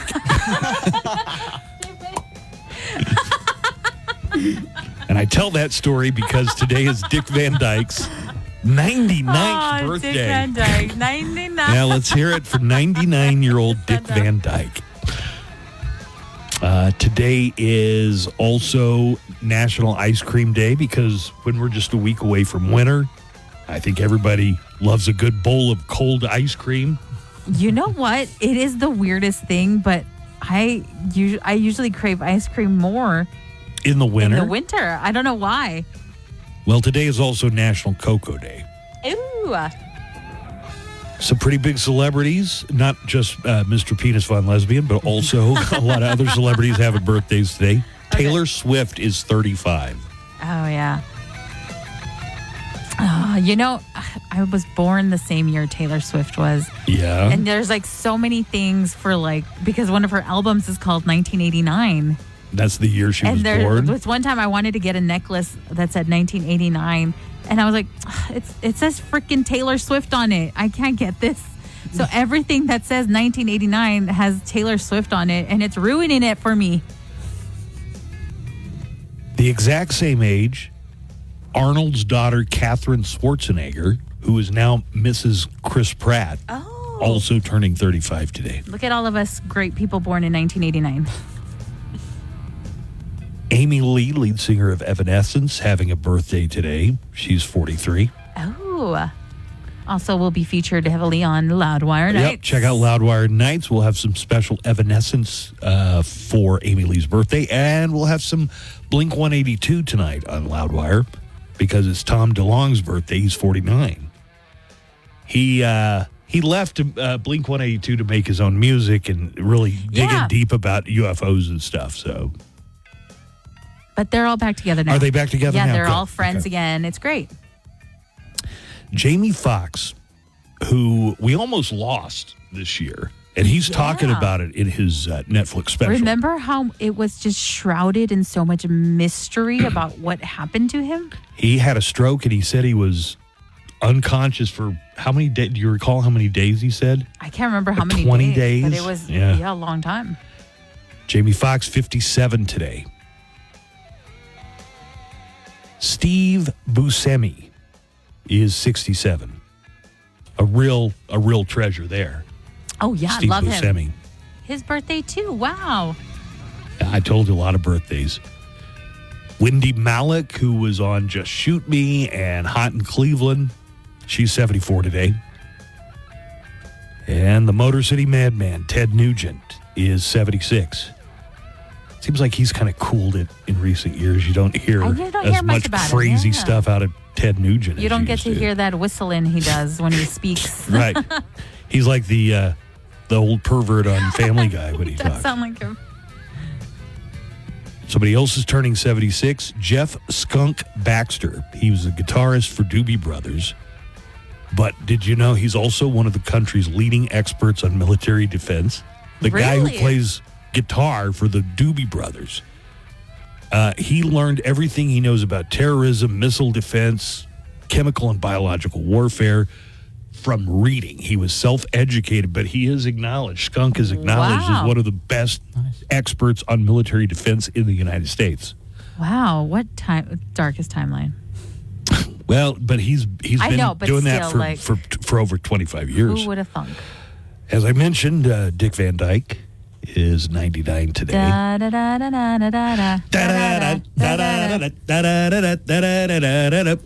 Boom.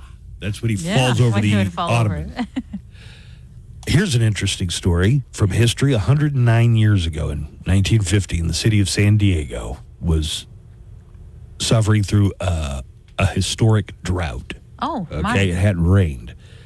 They offered a professional rainmaker named Charles Hatfield $10,000 if he could make it rain. And finally, in this long drought that San Diego had been having. Well, they paid him. By the end of January, it had rained so much, it caused major flooding. Okay. At least 20 people died when a local dam burst, and the city refused to pay Charles Hatfield the $10,000. He overdid it. They're like, you did too much. Man, I would have got a lawyer. You owe me money. You didn't say how much. They gave him a hand and he grabbed his leg. That's what my mom used to say. San Diego, which of course in German means whale's vagina. And it is Friday the 13th, supposed to be an unlucky day. I don't really buy into that. I don't think anybody really does, do they?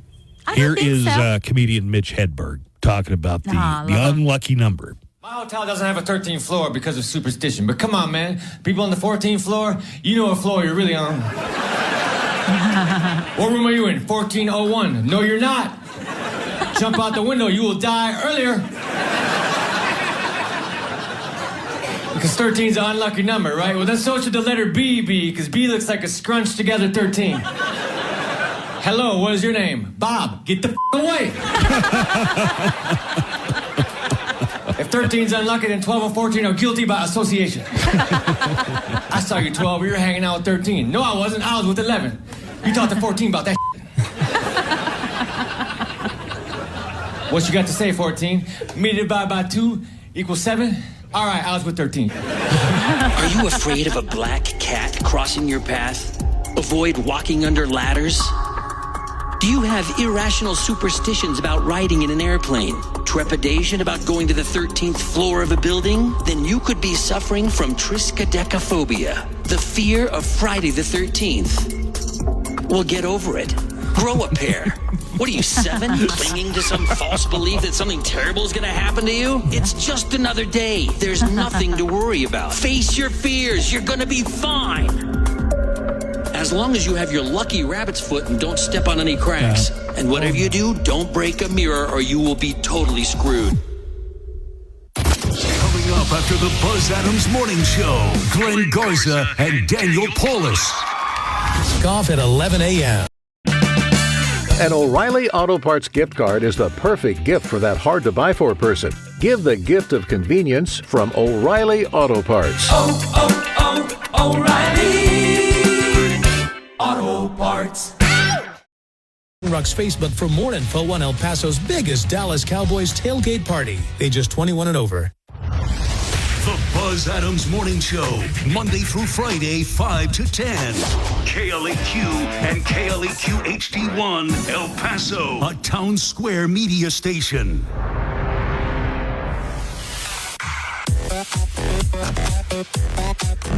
Joanna, let's push news back one segment because we've got a special guest in the studio, legendary comic, a pioneer in television.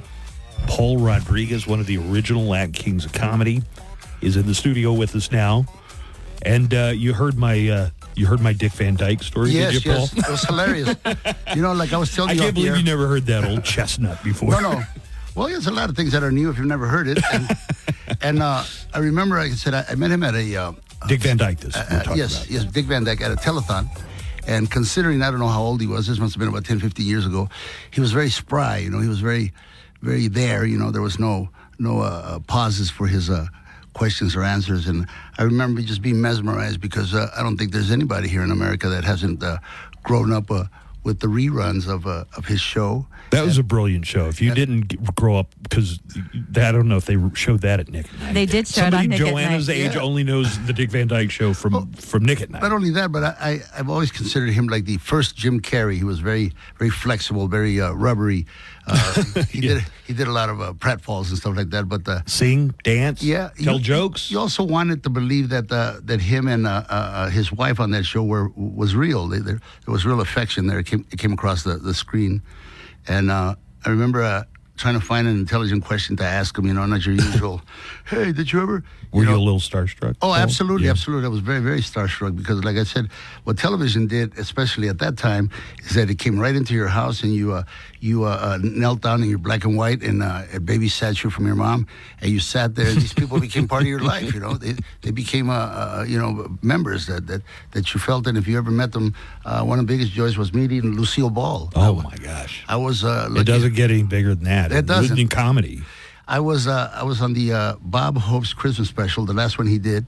And what year was this, Paul? Oh, we're talking 90, I think, maybe, if memory serves. But I'm sure you can look for it in YouTube and find it. Let's bring up a brilliant young comedian, Paul Rodriguez. Well, he didn't use brilliant. He goes, here's a young man. What he liked is that I too had done time in the Air Force and the service, and when you do when you serve your country in the military, you're gold with Bob. Yeah. Bob was very happy. He goes, "What did you do?" And all of that. And he was very loving. Was Bob ever in the military? No, Bob, but he was such a supporter in those USO shows going back to World War II. And I mean, he went into combat. He went right there in the front lines, and he was still doing it in Vietnam. He did. He has a great love. He said that he and I he got a big kick out of the fact that we were both immigrants. And well, he's from England. He came to America when he was like 4 years old. 4 years old on a steamer. And but I got to know him a little better. He was always really in love with comedy. I remember going to a couple of shows, and he would hang in there. And the presence of a person like that, he's a walking history book. He had he had such a. He was a song and dance man, he saw himself as. Yeah. But people remember like all that, those great road movies with Crosby? With Crosby, and I remember him saying that something about Crosby. He goes, I loved everything except the fact that he would whoop his kids right in front of people. I don't know why that stuck in my mind, but he really corrected I think his kids. One of his kids wrote a book like later in the 70s about what a tough, almost like abusive father he was. I would say probably, and I remember Bob Hope saying that, telling him, now look here, Bing, if you're going to do that to your kids, do it away from me. He says, because I have to take their side. And Bing Crosby was, of course, really respected Bob and everything like that. But I mean, to whoop their kids right in front of people, it was not only the humiliation, the embarrassment of being, but I think he did it for that purpose. I don't know what his kids might think today, but he must have done something right. They turned out okay, you know. Maybe some psychological scars. I don't worry about that. My parents used to really discipline me physically, and I've never held it back against them. I thought it was normal. Yeah, and it was my mom, never my dad. Yeah, always my mom would administer the corporal punishment. My mom would get us started, and my dad would finish. Well, she would threaten that my dad was going to do anything, but by the time I was 7 or 8, I knew that was bluffing. Like he just wasn't into it. But she would whip me with a belt, with a shoe. With a vacuum cleaner cord. Yeah, she wanted to make sure that you felt it, that you wouldn't do that again. I remember one time my mom telling my dad to take me into the garage and discipline me. And my father was suffering from these back pains, right? So I went to the to the garage, and my father says, "Look, I'm going to hit this box here, and I want you to scream like I'm beating the daylights out of you." He goes, "Or else your mom is going to take it out on me." And I said, "Yeah, Dad, I'm on." And I guess I did it too well. After a couple of strokes, she rushed in there. She goes, "You're an animal. You're going to kill him. I didn't mean for you to do that." And I remember hugging her and looking at my father. My father had this look like, "Next time, I'm really going to hit you because you overdid it, you know." And those are the memories I have of my folks, you know. And but it was a lot. I guess, like you said, back in those days, it was considered normal. You know, today you're it would be weird if I knew a kid that didn't get. Yeah, today you're that kid will take you to. He had his own lawyer. He'd take you to court. You know, but there was no such thing back then. My parents were old fashioned like that. And in hindsight, you look at things like this and you go, you know, it served me well. It served me well. I could never raise my hand towards my son, you know. I just couldn't. I remember one time trying. Yeah, I couldn't either. I forget what he did, and I was going to. Is it Paul Jr.? Yeah, Paul Jr. I was just slap him, and I began to cry, you know, tell him, "Oh, why you make me do this? You know, I hate this." And he goes, "You're such a sissy." I said, "You're lucky that I am a sissy," and you know, I couldn't think of myself hitting him in any way. And thank God I didn't, because now he's in my 401k plan. You know? He's my backup. He's my financial, what do you call it, umbrella. You know. And he was a world famous skateboarder, right? Yeah, but my kid always looked to the future. And unlike many skateboarders, when they were at the top of their game, they never thought about tomorrow. And my kid did. My kid was always figuring out a way. What was he going to do after skateboarding? And he's running 3 companies. He really admires Elon Musk. He has a brewery in San Diego, and he bottles coconut water. You go into 7-Eleven, you see his cartons, and he also with other investors. They got his name on it? Or? No. It's just a company. Oh. That's another thing. He doesn't seek publicity in that respect. He says that would attract too many people who would try to harm him. He doesn't seek like that. He's very wise, you know. He hung out with that kid from Ridiculousness, who taught him a lot about business. Rob Deerdick. Yeah. He hung out with him. You know, Rob. Yeah. He learned a lot from him, you know. And he, for someone that I had to force to have a tutor I said, you know, Paul, you need to know how to know numbers. You need to know that you just can't skate for a living, you know. It's all part of knowing about business. He really absorbed that in Rob Diedrich. I owe him a lot, because he taught him a lot of stuff that you don't learn, I guess, in business school, you know. I remember my son telling me, he goes, "Dad, did you know that you being charming, or your personality, has a lot to do with you walking into a bank? The first impression you have with a guy who's going to loan you money should be a positive one, you know." Yeah. And that will these guys have the power of to give you this loan or not. He goes, so what I do is I use your charm. I walk in and, "Hi, how you doing? How are you? How you? Oh, it's so good to see you." You know, and next thing you know, it just eases everything else. That's nice to find out your kid thinks you're charming. I found that I took my daughter to L.A. to tour USC. So, you know, I'm going to be in the poorhouse next year because she's a senior.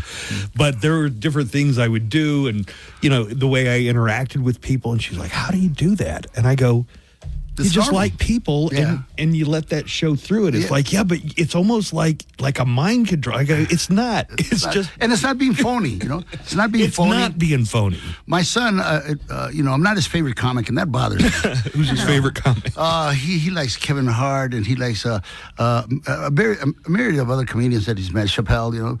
Who I gave him a skateboard that he told me, "Really, you're going to give this to Chappelle?" I said, "Yeah, he's going to be at the Laugh Factory, you know. I'll give it to him. I've known him for years." And he's got to be impressed that those guys look up to you, though, right? Well, it's not as much looking up. It's just that you've been there. You know, you've been there. You're part of the furniture now at these places, and you got to know these guys on the way up, and you saw it. You saw really talent. You know, I remember interviewing him for an HBO special years ago in New York, and talking to Chappelle, and you just saw this light, this bright, this thing that makes the difference between someone you will forget, and someone you'll remember. There was just this impression that this guy's going somewhere, you know, and it wasn't like because he's doing that you should be friends. It's you know, there's a lot of people that are in your life that kind of want to be your friend, you know, and it's not necessary, you know. But with us, it was relaxed. It was calming, because I seen him come to Los Angeles from Ohio, and I see him knock around the store and also the Comedy Store. That is also and Mitzi's place. Yeah, and he'd go up. He'd go up there, and you just saw that his topics were different from your ordinary young African American. He was delving into stuff that new territory, and you go, wow, that's I'm really impressed. He's not doing your typical, black is this, white is this, and black is that. And then to see him blossom like he has, you really feel like, man, I was witness to something very, very young, very, very early. And you see that. I'm not one of these comedians that looks at other comics with a sour eye and say, oh, well, these guys were that. You just see them as there's a joy you want for entertaining. It doesn't get old to you. They go up there, they have something to say. The first thing I tell you in comics is have something to say. It doesn't have to be brilliant. It doesn't have to be whatever. Let the audience make that choice. Let the audience decide if they think it's smart enough. But have something to say. Don't beat around any bush, and they don't really know what I'm saying. But those who do, it works out for them, yeah. When you were at the Comedy Store, that was kind of like the heyday when Letterman was there. Robin Williams was there before he got his TV show. Did you get your TV show before Letterman got on network and before Robin got on TV? No, they were already established. They were already established. I remember the cheers that they would give when they would announce his name, and I said, "Oh, I'd like to have a little piece of that." When they announce your name, And but see, Robin was a force to contend. I just watched a documentary about him, and I remember when my publicist called me. She says, "Are you sitting down?" Usually, when somebody says, "Are you sitting down?" You're saying to yourself, "What? I won the lottery. Some good happened." And then when she tells me that he passed away long before the news media, it was debilitating. You go, "Wow, here's something I'm never going to have back. Here's someone that I'm never going to be able to pick up the phone and get his advice on something. Here's a tremendous loss in your life, because you knew how close you were to some comics, and only you knew that. Robin was the kind of guy that I had this house up there on Elephant Hill in Los Angeles and Pasadena, and it was up in a mountain. It was up in a hill, and it was quite distant. There's nobody would come. My neighbors didn't give a crap about who I was or anything like that. But Robin would come up there, and you didn't live in Pasadena though, did you? South Pasadena, okay. South Pasadena proper, and. I remember one time, it was my time to have my son. He was around 3 or 4, and the doorbell rang, and I'm upstairs in the TV room, and I said, go get that, Paulie. And he runs down, and the shrill that he got, "Oh, Dad, you're not going to believe it's Mork. Mork is here." Mork is here. Mork from Mork. Yeah, the real Mork. He let me know that it wasn't a lookalike. It was real Mork. And of course, I went down there. Hey, what's going? He goes, "Oh, I just need a little time to get away." I said, "All right." He had a key to a room in the back, and I never knew when he was there, when he wasn't there, but he'd just pop in. Robin Williams would be at your house. Yeah. It filled my house with he had such an aura, and I remember looking down from my balcony, and I had a pool, and there was a big oak tree, and I remember him spending must have been about 3 or 4 hours just playing with my kid. He was 3 or 4, and my kid didn't know how special that was. He thought that happened to everybody, because he would ask him. He goes, "Whose house are you going next? There's some kids over there." Like that was his job, to go from house to house. And of course, it was when he passed. He felt it too, But I guess Robin, from what I'm watching in this documentary, I recommend it. I can't, it's a documentary about Robin Williams. I can't tell you the title, but he was living pretty fast there for a while, and there were some concerns. Like Pam Dauber was worried that he was going to end up like Belushi. Well, see, Robin was the kind of guy that he shouldn't have used cocaine, because that just augmented his personality. He was already he was on cocaine as a default setting. Exactly, and that would just throw him off so badly. You could always tell when he was on. And Mitzi, I remember a lot of times she would correct him. "Robin, why do you do that? You don't need that. That's poison." He goes, "Oh, not all things are poisons. Some things elevate your status in life." And he was just such an energy. He was so philosophical too. He was a very, very heavy. He had a very way of understanding you, and he understood people. He had a way of using his fame to affect change in you. He would go down, and there's so many people that can tell you that they were Robin's best friend, or they were very close to his best friend, because he made you believe that. Of course, logically you knew you weren't. But he would let you in, depending on how well you let you in at certain levels of friendship. It's hard to explain, but I drank my time with him. I don't know if it was the last time you were here, Paul, or the time before, but one time you were here, I remember you had done the Thursday show, and and you had to go back to L.A. because Mitzi passed away. Yeah. Right, yeah. You do that for friends. I remember I caught a plane, went down there. I paid my respects to Pauly Shore, Peter, the whole family, and I couldn't be there at the actual grave, but I went over there and I gave him a hug, and I told him how much Mitzi meant to me in my life. She was really a surrogate mother for comedy, and she allowed me to spend so many moments with her. So I just saw Peter, by the way. I was just at the Christmas party that they had at the comedy store. At the store. They open all the doors and every nook and cranny, and it's packed with people in little corners, little circles of friendship. And I remember walking in there like saying, "Wow, I feel like this place is sacred to me." Mitzi has on the hall of the comedy store these giant pictures of her favorites. I'm among them. She has Louis Anderson, she has Bob Saget, and she has Richard Pryor and people like that. These were more than just casual acquaintances. These were people that you knew about their life. You knew about. You mentioned all people who've passed away. Yeah, that is. I think it's me and this other girl. Probably the only ones left, and I'm gonna beat her. I'm gonna hang on. Well, I was gonna say you're looking good. I mean, you're looking as young as you did when you were here 5 years ago. It's a Rodriguez curse, we only deteriorate from the inside. The outside facade stays pretty much the same, And I love the stories about Bob Hope and Dick Van Dyke, and because I'm always fascinated by this chain of connection. These guys were in vaudeville. Lucille Ball. I walked into the NBC room. NBC, and there's a green room, literally green there, and I walked in, and of course I knew of her, but didn't know her, and she says, "Lucy, I want you to meet Paul Rodriguez," and I sat down, and she grabbed my arm, but didn't let go. For hours she spoke. I spoke very little, and I looked into her eyes, and she told me stories about how she had this deep attraction for Latin men, and how Desi was just uncontrollable. His appetite for other women was just he'd never seen anything like that, but still. That was the love of her life, and I don't know why she opened up to me like that. I feel kind of embarrassed. I shouldn't know these things, but she just held me, and we talked, and we did the show. And 6 months later, she passed away, and I mourned her. Yeah. But just to be somebody next to someone like that, you say to yourself, "This is a very, very special moment. You should carve it into your head.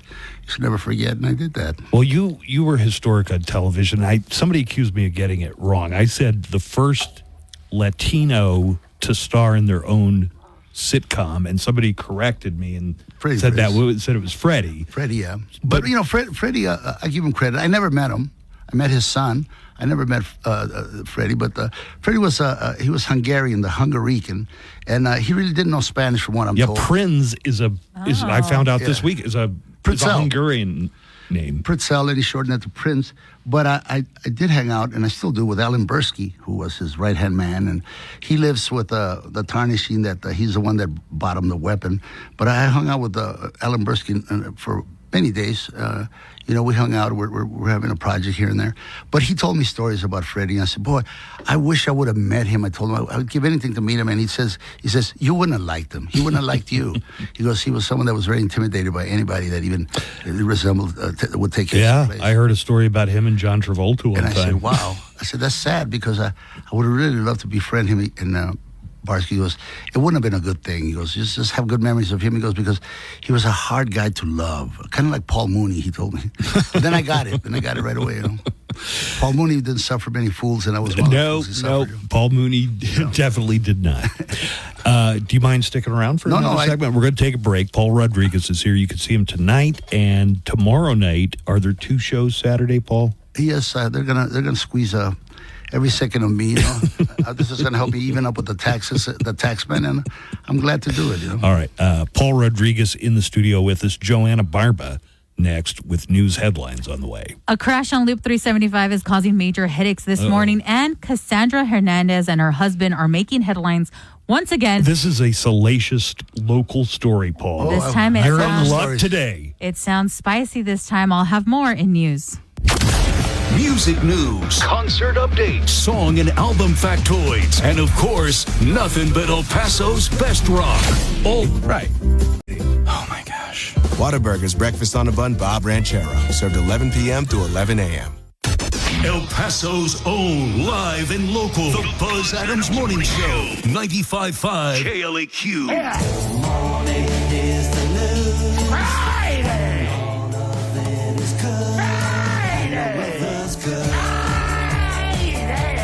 about news headlines, Joanna, I just have to tell everybody Yes. it is such a great thing to be understood by somebody. So I was telling Jibs about Penguin on HBO, and Paul Rodriguez is here. Paul chimes in that he watched it, and it sounds like you were as big a fan of it. Oh, as I yes, was. probably. See, now you're not alone, Buzz. Well, no, it's everybody who saw it, I think, 'cause none of generally us have likes seen it. it. It's great. None of us God. here. Yeah, we got different tastes, but I really like the way, with all his problems and all his faults, he had this great love for his mom and responsibility to make sure she was well. No matter what a villain he is, he still had this nurturing effect. That's pretty hard to explain, but it's real. Colin Farrell, just from an acting standpoint, I knew he was a really good actor. You don't recognize him. Yeah, you couldn't recognize him. Joanna, what's happening in the news today? Right.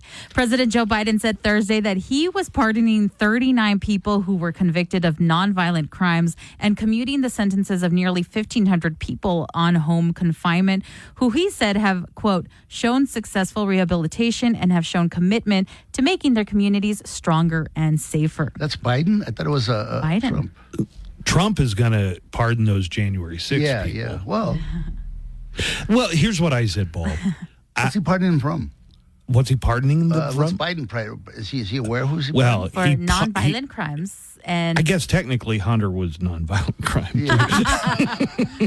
The White House described the actions as the largest single-day grant of clemency in modern history. They also hinted that this isn't the last of Biden's pardons during his final months in office. So I floated something earlier, and you seem to really think it was a good idea. Yeah. Would it not be the funniest thing if Biden pardoned all the January 6th protesters before Trump gets a chance to? He would be so mad. That would be I would like to be the hilarious. fly on the wall when he's telling his son, now, you didn't go back and get that laptop? Are you out of your mind? That's.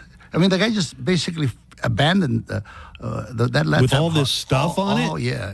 Well, you see why it was hard for people to believe it was a true story, because it was just so unlikely that he would take it. And then the guy who ran the repair shop is blind, and he takes the laptop to the New York Post. Right. And they take him serious?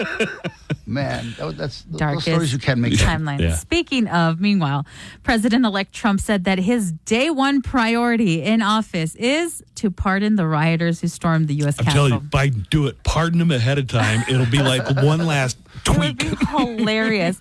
It's not clear who among the hundreds of convicted rioters, defendants awaiting trial, and remaining fugitives would receive clemency.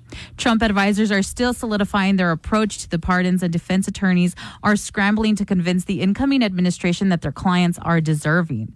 Meanwhile, a Justice Department watchdog found that there were no undercover FBI employees at the Capitol during the January 6th riot, rejecting speculation from Trump allies who have for years suggested that the violence that day was provoked by federal agents.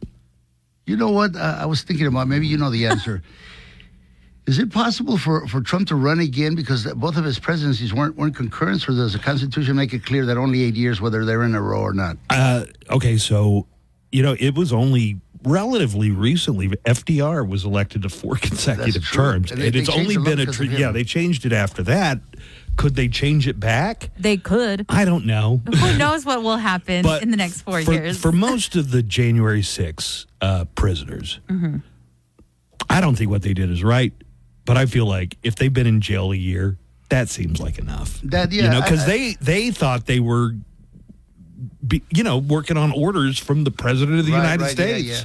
I feel sorry for the young lady who lost her life going through a window.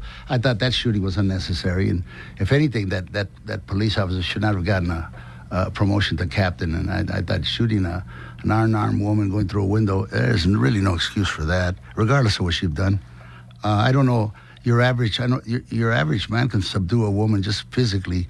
But she was at the front, but it was a whole mob of people who were trying to get in, and I don't know, maybe, they were... shoot, empty your gun into someone going through a window, it just doesn't seem to me like that post... Well, it was one shot. It wasn't emptying the gun, Paul. It was, one shot, but it killed her. Right. And I feel bad for her. Yeah. She was full of enthusiasm, I guess. No, attacking our institution like that, there should be repercussions. There should be for other people to ever consider that, because those institutions have to be sacred. They belong to all of us. But to violate it like that, yeah. Well, you got trespassing, which doesn't seem that big, but also destruction of public property. Yeah. Assaulting police officers. Over 150 police officers were assaulted that day. So, but I feel like if you've been in jail a year, I don't feel too bad if you get out early. Yeah, Not a bad idea. Stay away from other public buildings and listen. Yeah, right. Key House. Don't take everything the incoming president says literally.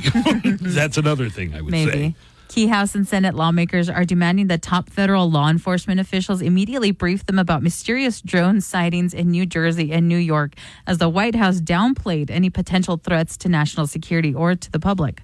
House Speaker Mike Johnson said Thursday he expects to receive a classified briefing about the drones soon, saying it's a quandary and he's anxious to find out more. You heard this story yet, Paul? Yeah. You know, my friend came in. I was at home. He came in all excited. He's very sci-fi, and he goes, "They're here. You know." The aliens. And I'm going, who? You know, he goes, these drones the size of a Volkswagen up there, and why can't they be ours? You know, I don't know. I don't think they're. I just hope some Yahoo doesn't start some universal war by taking a shotgun and shooting at them. If they'd been flying over Texas, somebody would have already popped off a shot or two at them. If they'd been flying over parts of Los Angeles, somebody would have shot a couple of times at it. I mean, it happened in World War II. If you know your history, where Los Angeles Battle of Los everything Angeles they had because they thought that Japanese had come in, but of course I wasn't there. But they still don't know what it was. And the problem that a lot of people have with the federal government is they're saying, well, it's nothing to worry about. We don't know what it is, but if you don't know what it is, how do you know it's nothing to worry about? Well, there's something to worry about. But I think Carl Sagan said it best for me. He said that the distances were so vast, it would take so many thousands of light years to reach the next galaxy, that the chances are that these things are actually us coming back from the future. You know, sometime in the future we'll figure out a way to time travel, and we are coming back. Because if you notice, they hover over nuclear facilities. They disarm these things. They're obviously trying to prevent us from doing something that we do in the future that's drastic. You know, they're trying to save us from destroying ourselves. So sometime in the future we come back. Other than for these aliens to be from these life forms to be from some other galaxies, just the distances are so vast.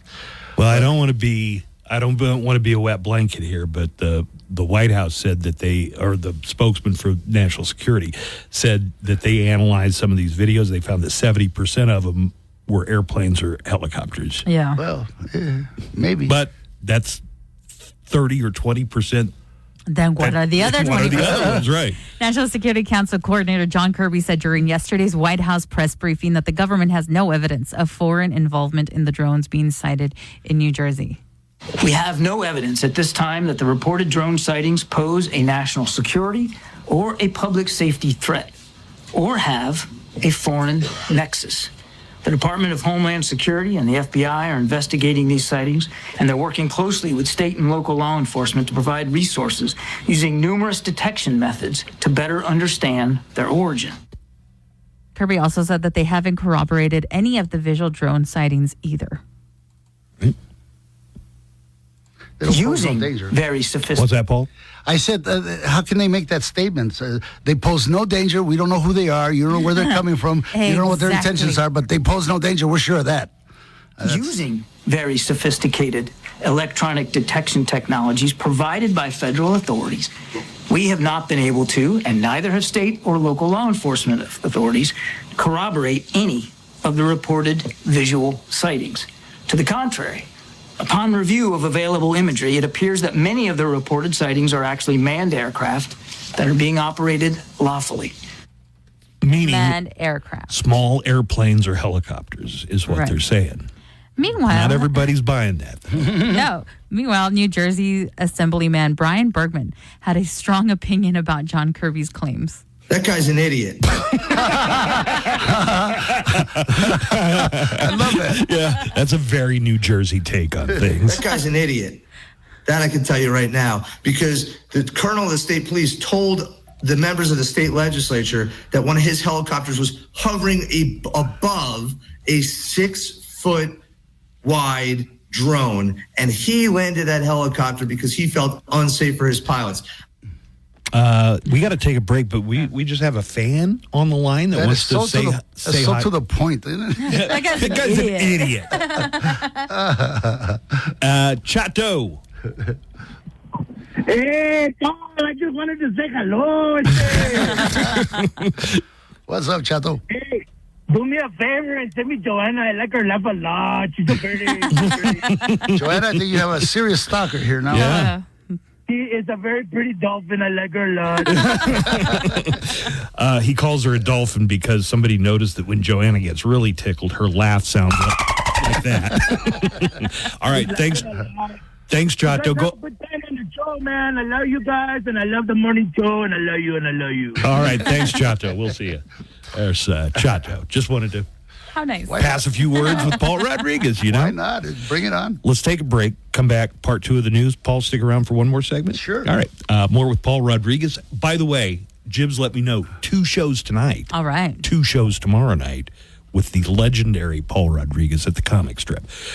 Quick break. We'll be back with part 2 of the news right after this. Hi, it's Chuck, and tonight at 11 on Loudwire. Requires eligible plan coverage and other restrictions apply. Visit att.com/one network for details. Live from the KLAQ studios, the Buzz Adams Morning Show.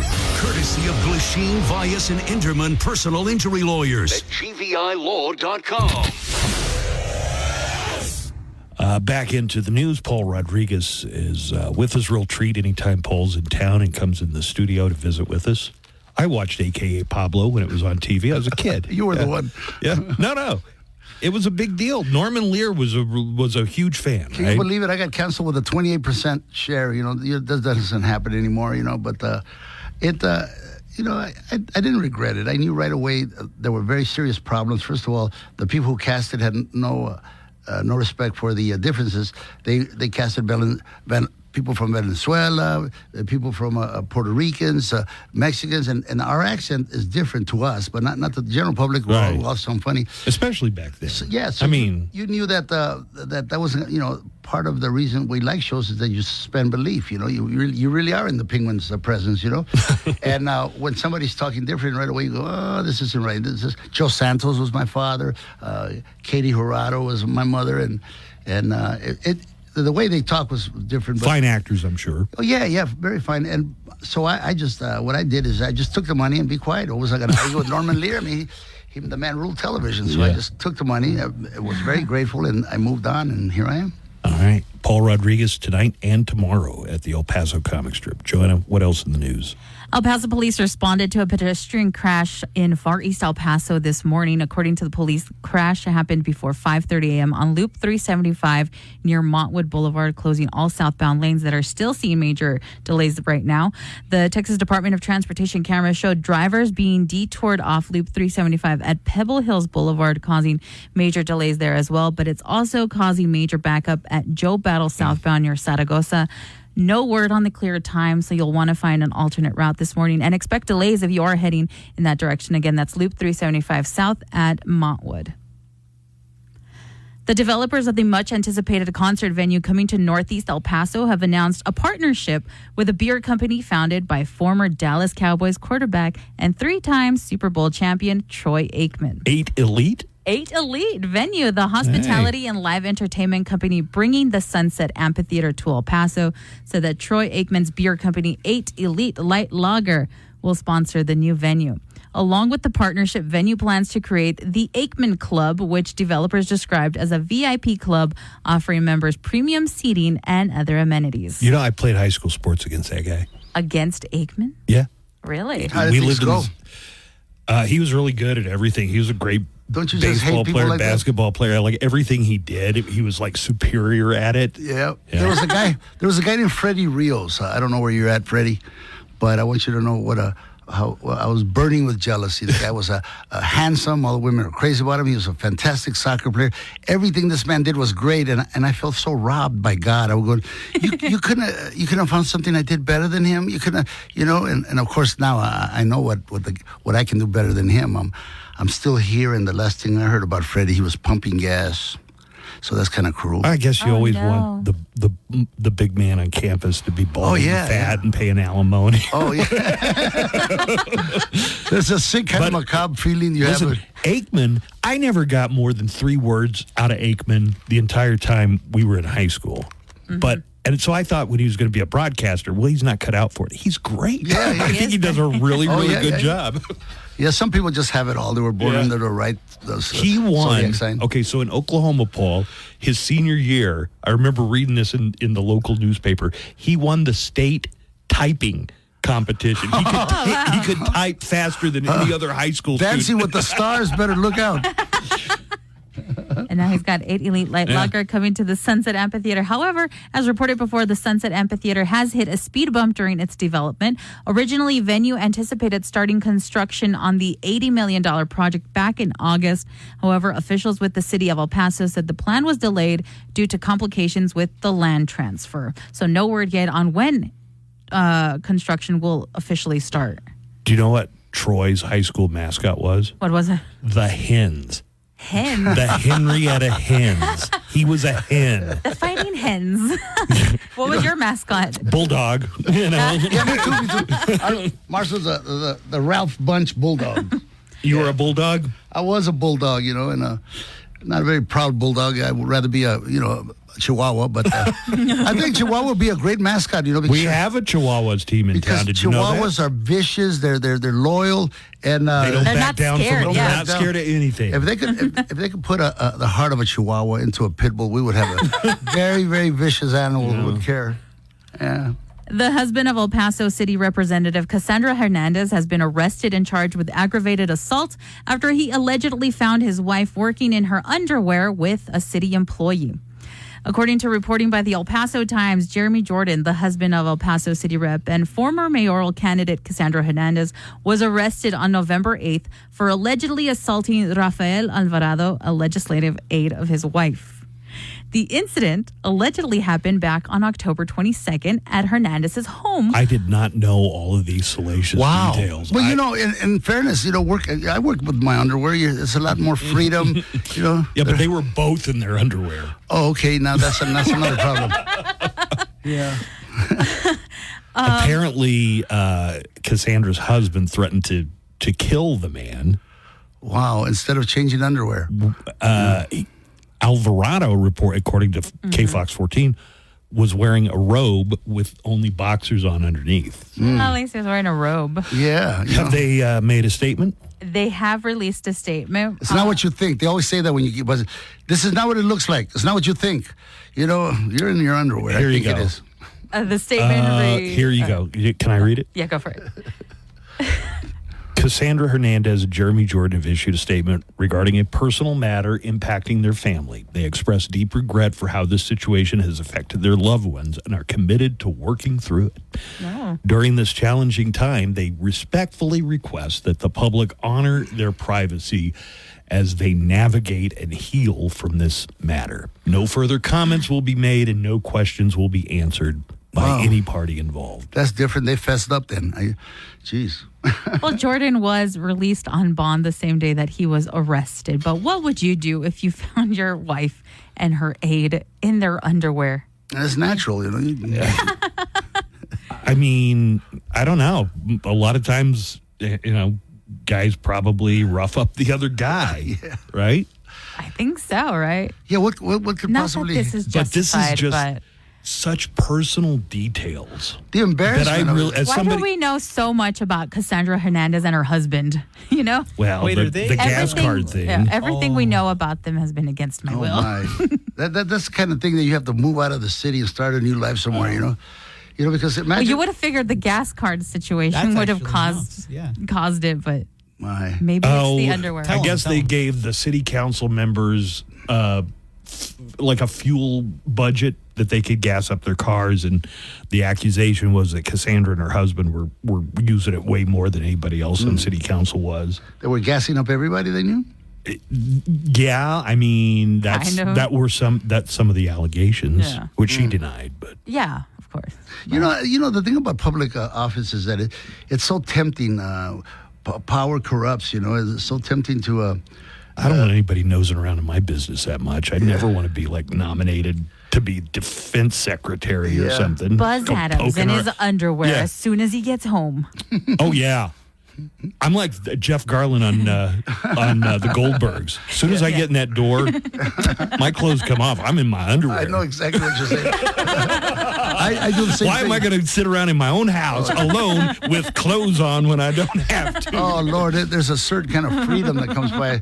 You Best thing it's your about being a house. homeowner. There you go. That's it. I agree with you. That is the perks of having a castle to yourself. Yeah, You know, man's home is his castle, and this king wants to be in his underwear. Well, I guess you could see it their way, you know, but I don't know if it's someone that you not share nuptials with. I guess you just have to wait for the anger of the husband, you know. We've got some comments that are just. I can't play them on the air, but people are commenting about this scandal. Another scandal. Finally, when it comes to nips and tucks, plastic surgeons are now seeing an uptick in clients wanting to focus on the nips. Nipple augmentation is currently one of the biggest trends in the cosmetic surgery world. Also called designer nipples, women are reportedly flocking to accentuate the look of their headlights while wearing tight-fitting T-shirts and dresses. Not for nothing, but keeping the room cold might accomplish the very same effect for a lot less money, as the nipple enhancement procedure can run upwards to $5,000. Okay, so what's wrong with the nipple? Nipples are in. They want I don't know if you know pointy this. ones. They want They pointy want ones. pointy. They're always Yeah. in. They want pointy ones. I mean, nipples are out, if anything. Never out. Better, right? Wait. You're saying literally in? Like I thought you meant in like they're hot. in the mode, you know. Yeah. Okay. And people want their nipples to be shown through shirts, dresses. Wait, men too, or just Mainly women. Okay, Yeah, all yeah. right. If you'll remember, Kim Kardashian released that bra that already had built-in nipples, so that it looks like your nipples were out All right. already. Well, you can't blame a guy if he takes a glance if you got fake nipples Yeah. just to make the point of having nipples on display. You can't say, "You pig, how dare you look at me," right? Well, Paul? well, you know, you could also sand them down. Sand them down You so can they'll be- sand them down. just good, so to have good, smooth, non-protruding nipples. You know, that's very important, I guess. According to a plastic surgeon, it's a minimally invasive procedure that involves injecting hyaluronic acid into the nipple to enhance projection. And this is so people I wonder can if that get could the excited-looking nipples. Because do your nipples look sad right now? I haven't looked at them since this morning, but I mean, they feel pretty happy. Mainly, it's so that people can get those hard and excited-looking nipples for aesthetic reasons. But other situations where patients may want nipple filler are more practical, like after birth and breastfeeding or for breast augmentations. You know, if your nipples are the ones stopping you from having a fulfilling life, something is definitely wrong more than just your nipples, you know. Right. Nipple Also, filler. if you're nursing, would that affect the taste? That's a good question. Things I don't know the answer to. I'm sorry. Things we don't really need to know the answer. Yeah, no, I didn't need it, but you brought it up. You're welcome. Thank you. With your news, I'm Joanna Barba. Paul Rodriguez, what a treat. What a thrill What to a have you in treat the you studio. are, Joanna. Yeah. Thank you. She's great, isn't she? Oh, yeah. Fantastic. Yeah, you had that voice at calm. You could be talking about really terrible things in the news, and you make it sound affable. You know, you make it sound that I could accept that there's a war and that there's a traffic accident and all that. It's just that calm, so you know, poor people have lost their lives, but But if 5 you are want still going. excited nipples, But if you want nipple excited, filler. but if you want your nipples to be exciting, here's what you do. You Yeah, know? that's rough when you got to go from 14 are dead following Yeah. a tornado. Yeah. Nipple fillers. Nipple filler. You're welcome. There's very little transition. You know? See Paul Rodriguez tonight. There are two shows. Tomorrow. Jibs is the host. Yes, he is. Who's your feature comic? Sergio Navoy. He's a young man that I've been tutelaging for a while, and he's I think you're going to be hearing of him. He's got very bright stuff to talk about, and I think once you hear him, you won't forget him. Great night of comedy. Go out. Comic strip, always a great date night, for Yes, instance. for sure. Oh, yeah. First date night, if Oh, you're yeah. doing that. Oh, yeah. You know, because You make got your somebody girl else laugh. to entertain. Yeah, your girl's laughing. She's going to think you're funny, not Paul. That's right. I won't get the credit. I can tell you that works. Yes. Yeah. Do that. All right. We'll go out to the comic strip this weekend. Paul, great having you in today. It's always great to be here with you both. Let's take a break. More of the Buzz Adams Morning Show's on the way right after this. The Buzz Adams Morning Show, Monday through Friday, 5 to... With peace of mind. Rudolph VW and Rudolph Mazda, all at one location at I-10 and Red Road. Broadcasting from El Paso, for El Paso. The Buzz Adams Morning Show on 95.5 KLAQ.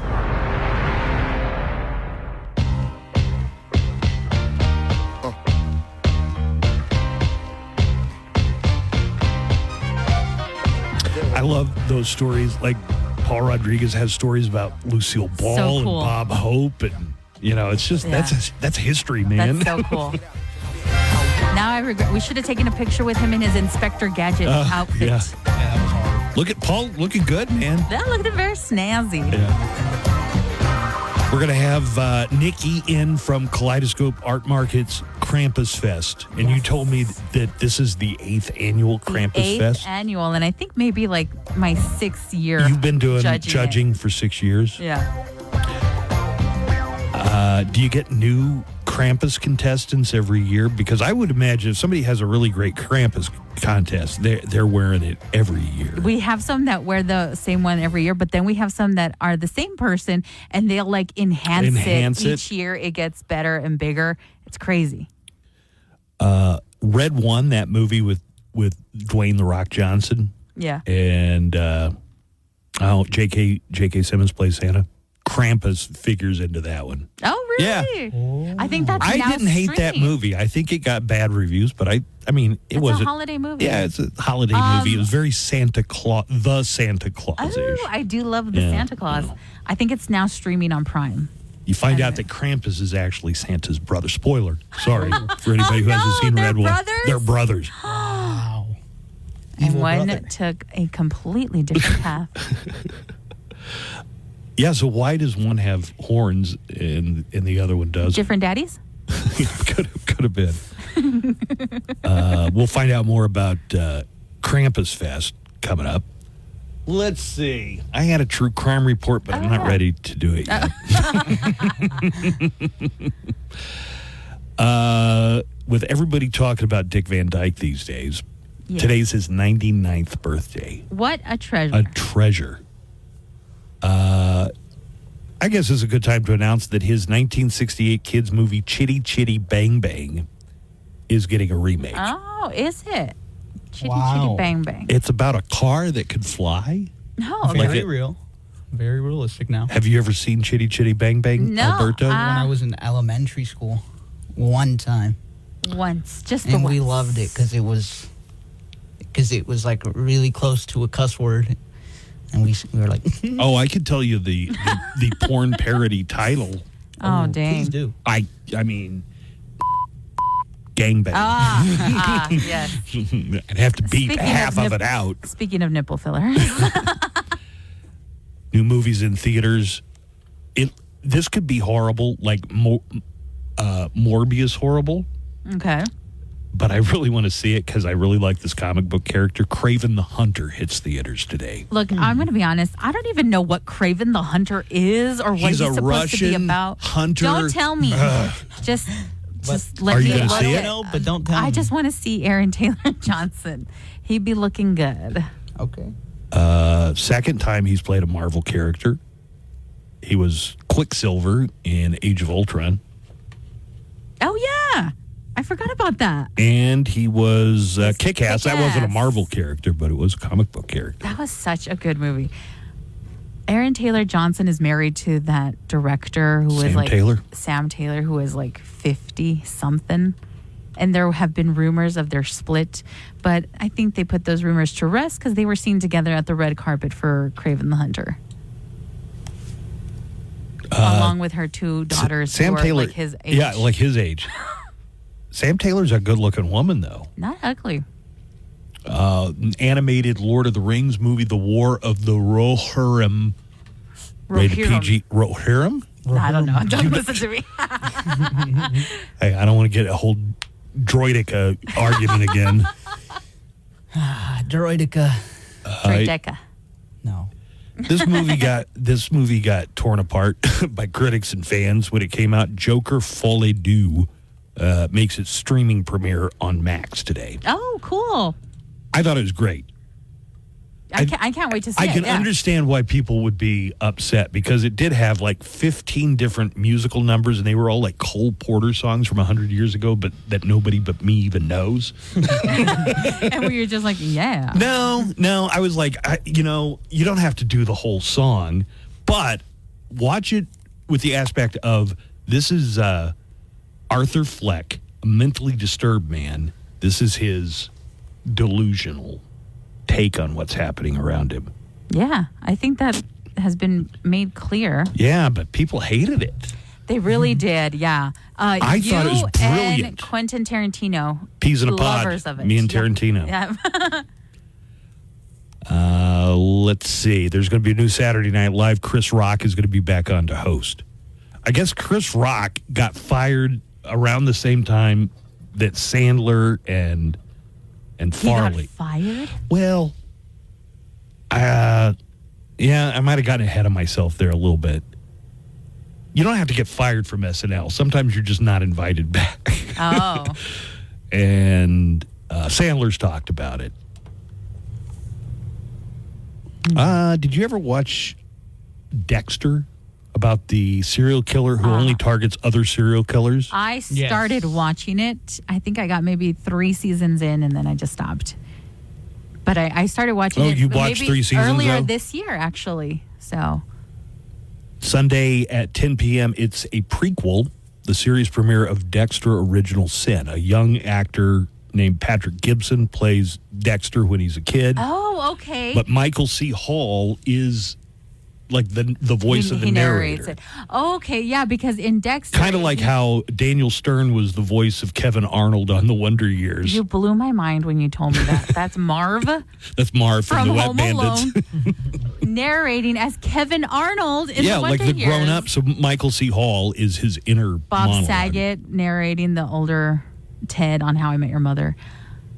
But yeah, that makes sense because in Dexter, he's always doing flashbacks to when he was younger. Remember, his dad is the one who Right. recognized that he was a psychopathic killer. So he's like, well, we gotta channel this in a constructive way. Only kill people who really have it coming. Smart. Remember when he'd like abduct and he'd take him out on his boat and he'd have him tied up with like cellophane wrap and then, God, it's just so creepy, right? It is creepy. Something happened in one of the episodes after I quit watching, one of the seasons. John Lithgow's on it. Did you get that far? Yes, I did see with John Lithgow. But then something happened that people were like, oh, that's terrible.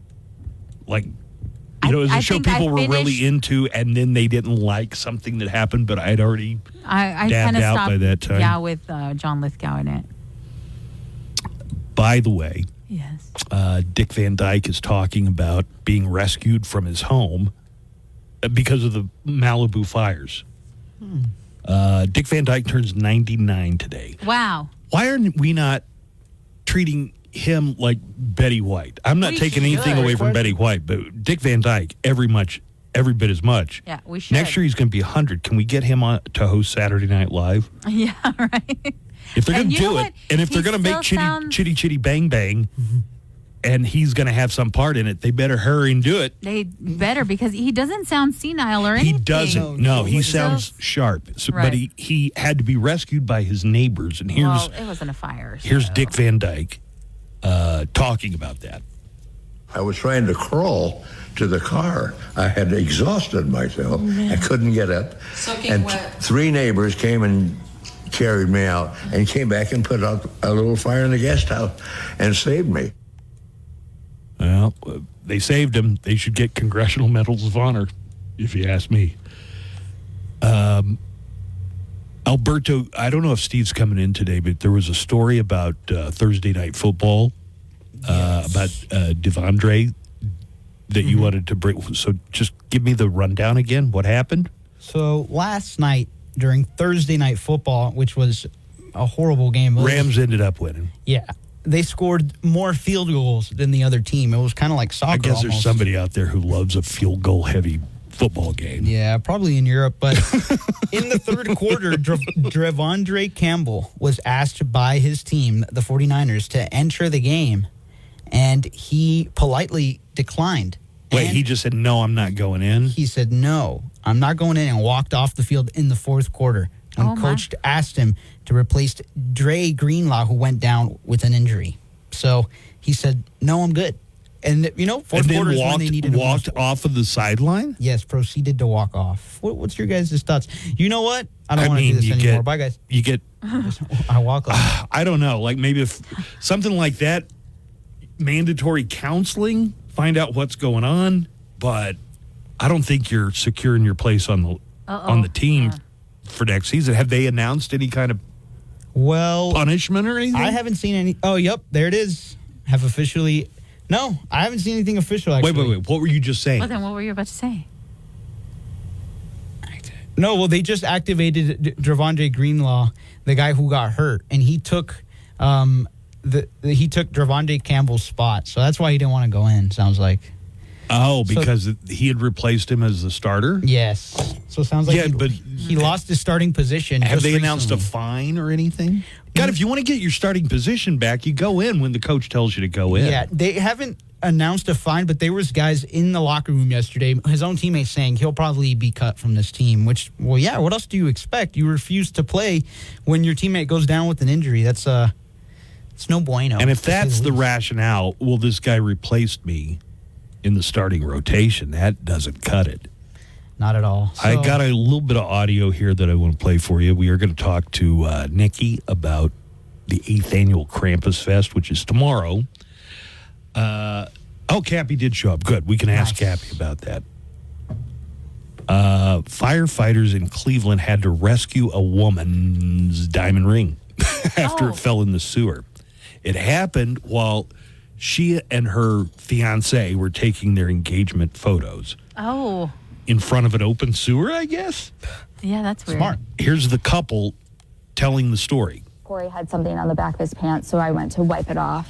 And when I wiped it off, my ring flew off, and we just heard a ta-ting. For us, we have a lot of sentimental value in the ring. A lot of different aspects of my family and her family are kind of forged in that. They swung into action and were just extremely helpful to us in the whole situation.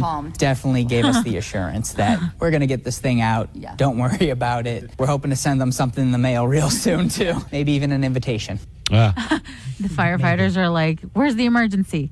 The ring fell in the sewer. Water. Snoop Dogg has a new album. He's got a track with Jelly Roll and the late Tom Petty. What? Mm-hmm.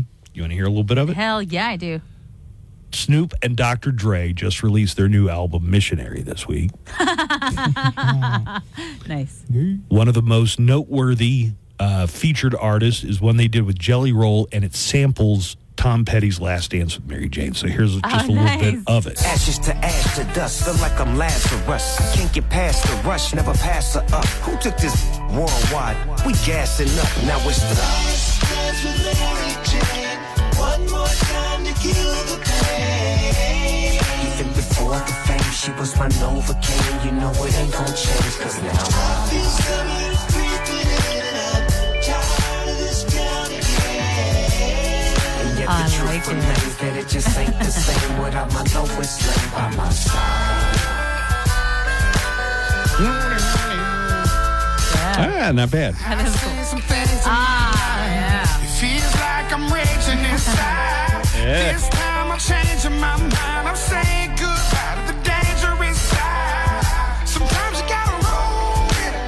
The fighting fire is a cold, cold fitness. Somehow she came in my life between the white lines and made it all right. And everything she ever told me, knew it from the get-go. Yes, I did. Oh, yes, I did. And if I gotta grab a can of gasoline, strike a match, I'ma burn that bridge.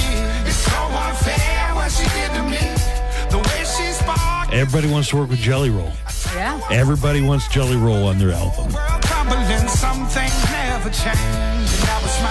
All right, Cappy's going to talk sports. Did you hear about the Devondre Campbell story, Cappy? Oh, yes. Okay, so we'll talk about that.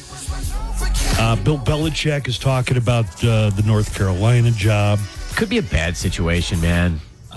Some people are saying that it's not going to be a good match, including some of Belichick's former players for the Patriots. And plus, you're bringing a 24-year-old to a college campus like that, where she's going to become the ultimate prize for some fraternity. Yeah. I mean, that is not a good situation. Everybody's making kind of the same observation because Belichick started dating this college cheerleader when she was 22. Well, she's 24 now. And so people are wondering if it's a really good idea to have. Just wait till she meets 50-year age difference. Just wait till she meets some guy named Tyler at Phi Kappa Kappa. I mean, it's just not a good situation right there. What is the locker room at Chapel Hill going to be like when Bill Belichick takes over? I can only imagine and wonder.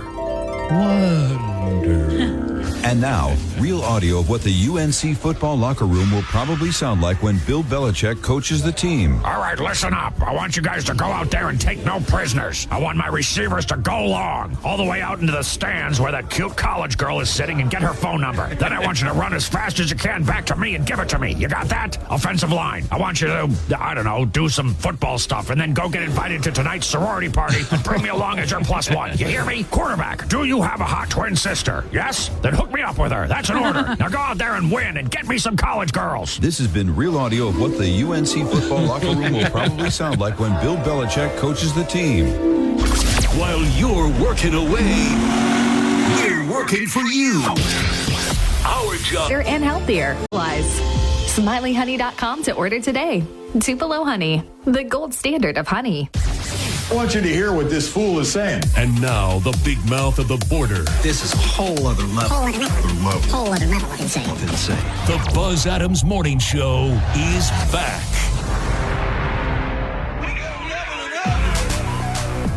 We've been leveling it up all morning. Steve is here to talk sports. Let me get a phone call. And we are going to have Nikki Gonzalez on to talk about Krampus Fest. So Nikki's here. We're definitely going to be talking about the 8th annual Krampus Fest tomorrow at the County Coliseum. And she brought props. Da-da-da-da-da! Da-da-da-da-da! Woo! All right! Hey, Cowboy the guy. Cowboys this weekend, this Sunday, they play the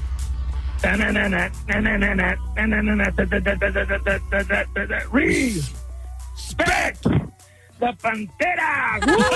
Yeah! It's definitely. And the Cowboys are going to definitely beat the Panteras this weekend. Woo! Yeah! Come on!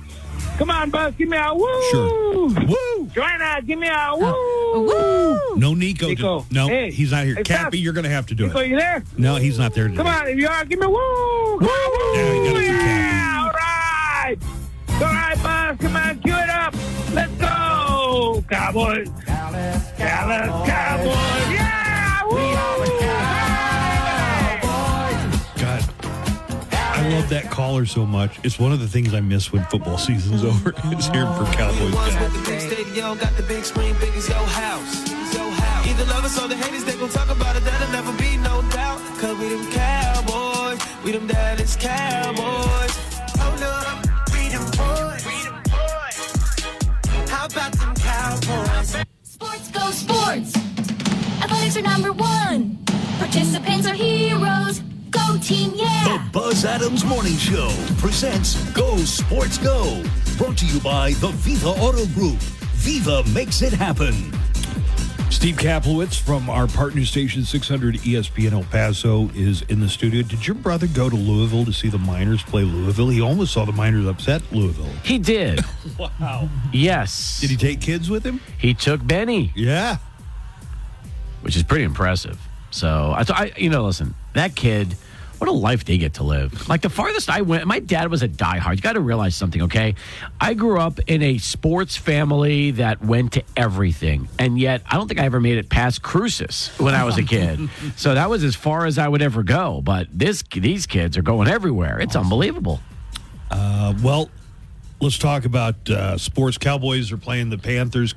Cowboys are 5-8. Panthers are one of the worst teams in the league. Anything can happen. But anything can happen. Anything can happen. So 11 a.m. Mountain Time start.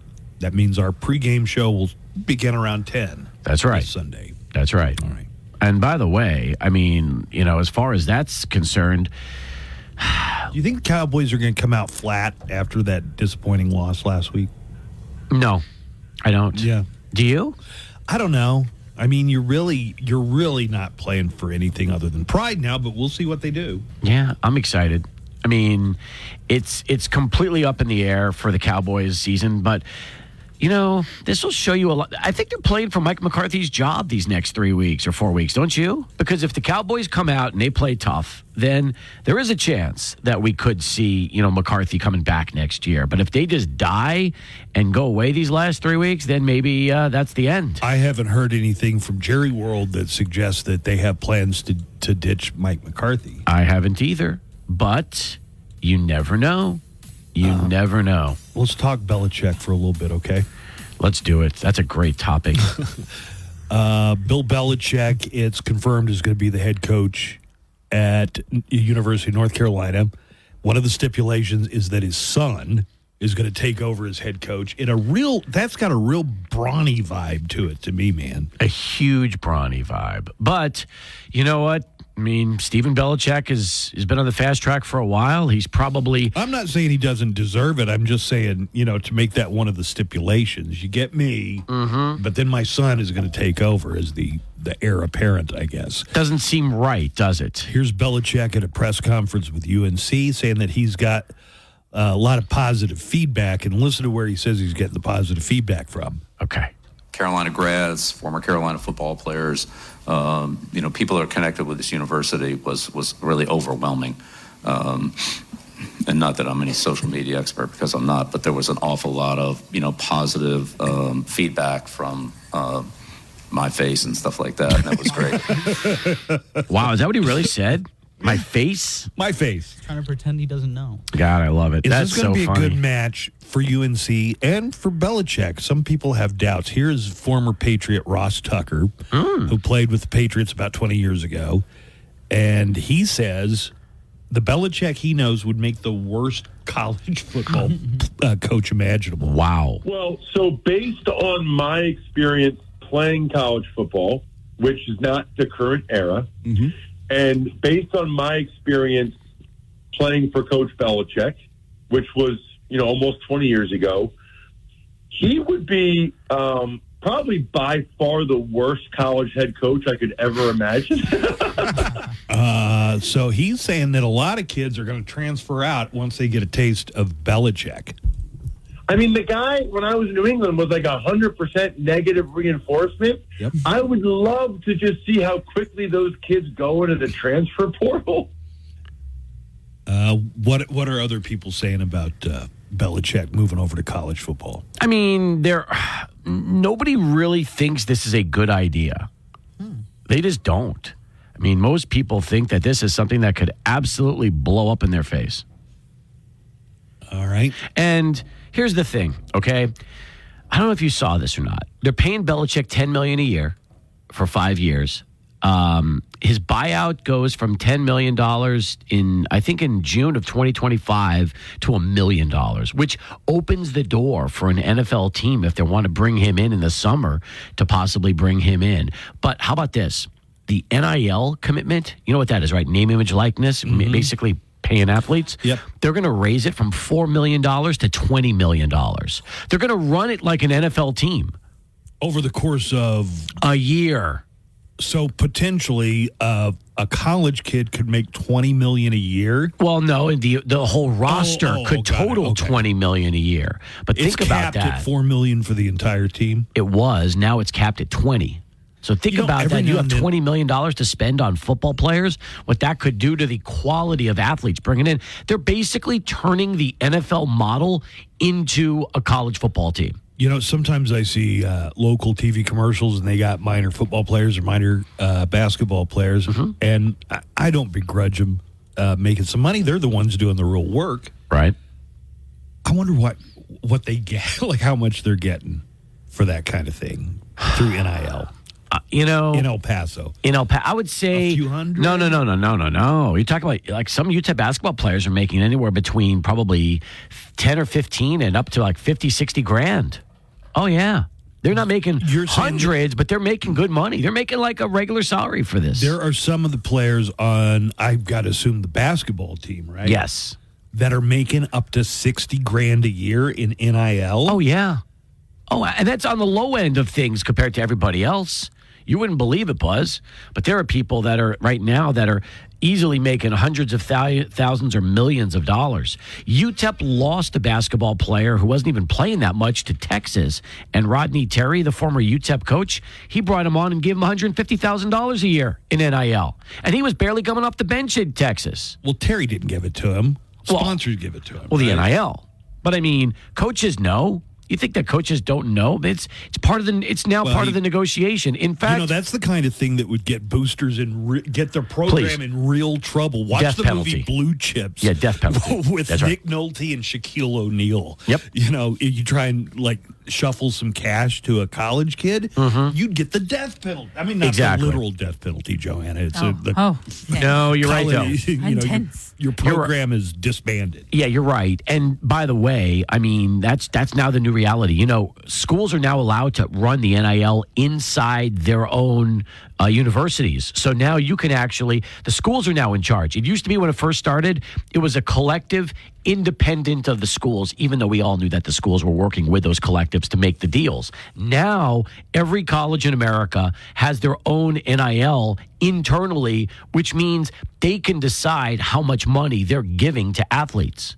But Buzz, this is what brought SMU down in the 80s. Yeah. This is now the new college sports. This is the model. And look how long it took them to rebuild, But look at what happened now. All these years later, 40 years later, SMU is in the playoffs. Go figure that out. It took them a while, but now all of a sudden the program is relevant again.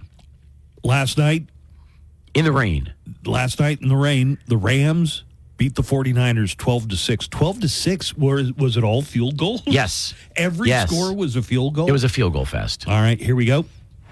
Extra rush. And they're going to end the game with a sack. So the Rams, instead of sending 3, dropping 8, sent 5.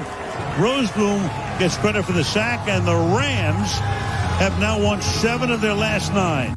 Yeah, that was a big win. 12-6 was the final score, as Buzz mentioned a moment ago. This was a weird game. So Jake Moody kicks a 53-yard field goal, Joshua Carty a 48, then Moody a 47, Carty a 23, Carty a 27, and Carty a 29. Is there anybody that likes games like that? No. Oh, yeah, you know what? I know who does. Field goal kickers.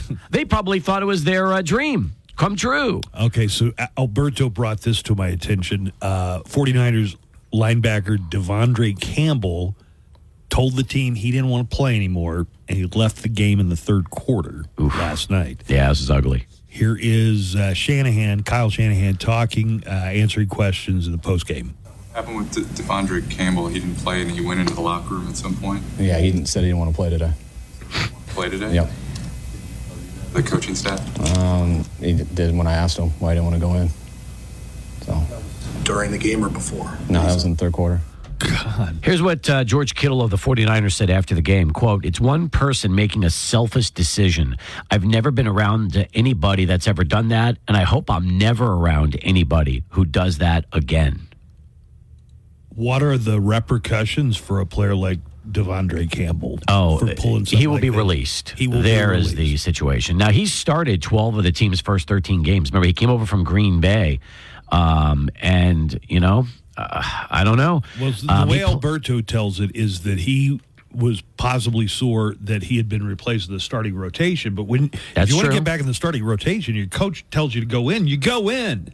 Yeah, it's just a crazy situation. So you're expecting him to be released by the 49ers? Today, most likely. He's played 90% of their defensive snaps, 79 tackles, 3 for a loss, and a pair of passes defensed. So it's not like some kind of mental breakdown or something that he's regretting today? I don't know. mean, it It's sounds it's a weird story. It really it's a is. very Antonio Brown type of move, right? But here's the thing. When he was signed, it was with the idea he would be the placeholder at weak side linebacker until one of their injured players returned. And that's Greenlaw, Dre Greenlaw. So as they're starting to come back and he loses playing time, he was upset. But you know what? When a coach tells you to go in, you don't say no. You don't do that. That's not. You go in with a high level of enthusiasm. If you're not willing to do it, there's 50 other guys on the team who are. Exactly. That's no right. excuse for that. None whatsoever. It's a Bush League move. You going to watch this week's 30 for 30 on ESPN? Oh, my God. This brings back my childhood. I mean, remember, I was... The New York Sack Exchange? Yeah, I was like 8 or 9 when the Sack Exchange was popular. I was like 81, 82, early 80s for the Mets. Mark Gastineau was one of the biggest... Joe Klecko, Marty Lyons. I mean, you had a... Gastineau was one of the biggest stars in the league at the time. He was. He wore number that? 99. Mm-hmm. He always had the crazy dance after, like he would sack people. He was a huge star in New York at that time. So they had a preview of this, and it's him going to some kind of autograph signing thing with Brett Favre. And Brett Favre comes over to say hello to him, and Mark Gastineau takes him to town. It was uncomfortable. I guess letting Michael Strahan sack him. And break the sack record. In 20... Not sack him. Michael Strahan sacked Brett Favre. Yeah, no, right, Michael Strahan sacked Brett Favre, breaking Gastineau's record. Exactly. Alberto told me to watch the video. Maybe Favre went down a little easy, but Strahan had him. Strahan came around the weak side. I guess he was upset that Favre ducked. I guess he wanted Favre to hold the ball just long enough to take a sack versus. Gastineau was at that game. He'd already been retired for several seasons, and I guess he was at the game because they knew that there was a chance Strahan was going to break it. Yep, but I guess he was upset because he didn't want the record to be broken like that. He felt that Favre did him a favor and laid down for the sack, which is what bothered Gastineau. You know, I was a big fan of Favre as a player. I haven't been such a big fan of him after his football career, really after he left the Packers. But it seems like Gastineau is bitter. Big time. And to focus it on Favre over this, what perceived slight, seems a little sad. I agree with you. I feel like that's accurate. It's time to get over it and not get so upset about it. But, yeah, Gastineau. No, you're going to watch it because you were so big into the Jets back in... Yeah, that was when I first got really into the Jets. And you have to remember, the Jets in the early 80s were good. I mean, they had Freeman McNeil, they had Richard Todd, they had the Sack Exchange, they had Wesley Walker. They were playing deep in the playoffs. They had some great games in the mud against the Dolphins in the early 80s. So, yeah, I mean, that was like my introduction to the Jets when they were just getting good like that. All right, what else are we talking about in sports, Cappy?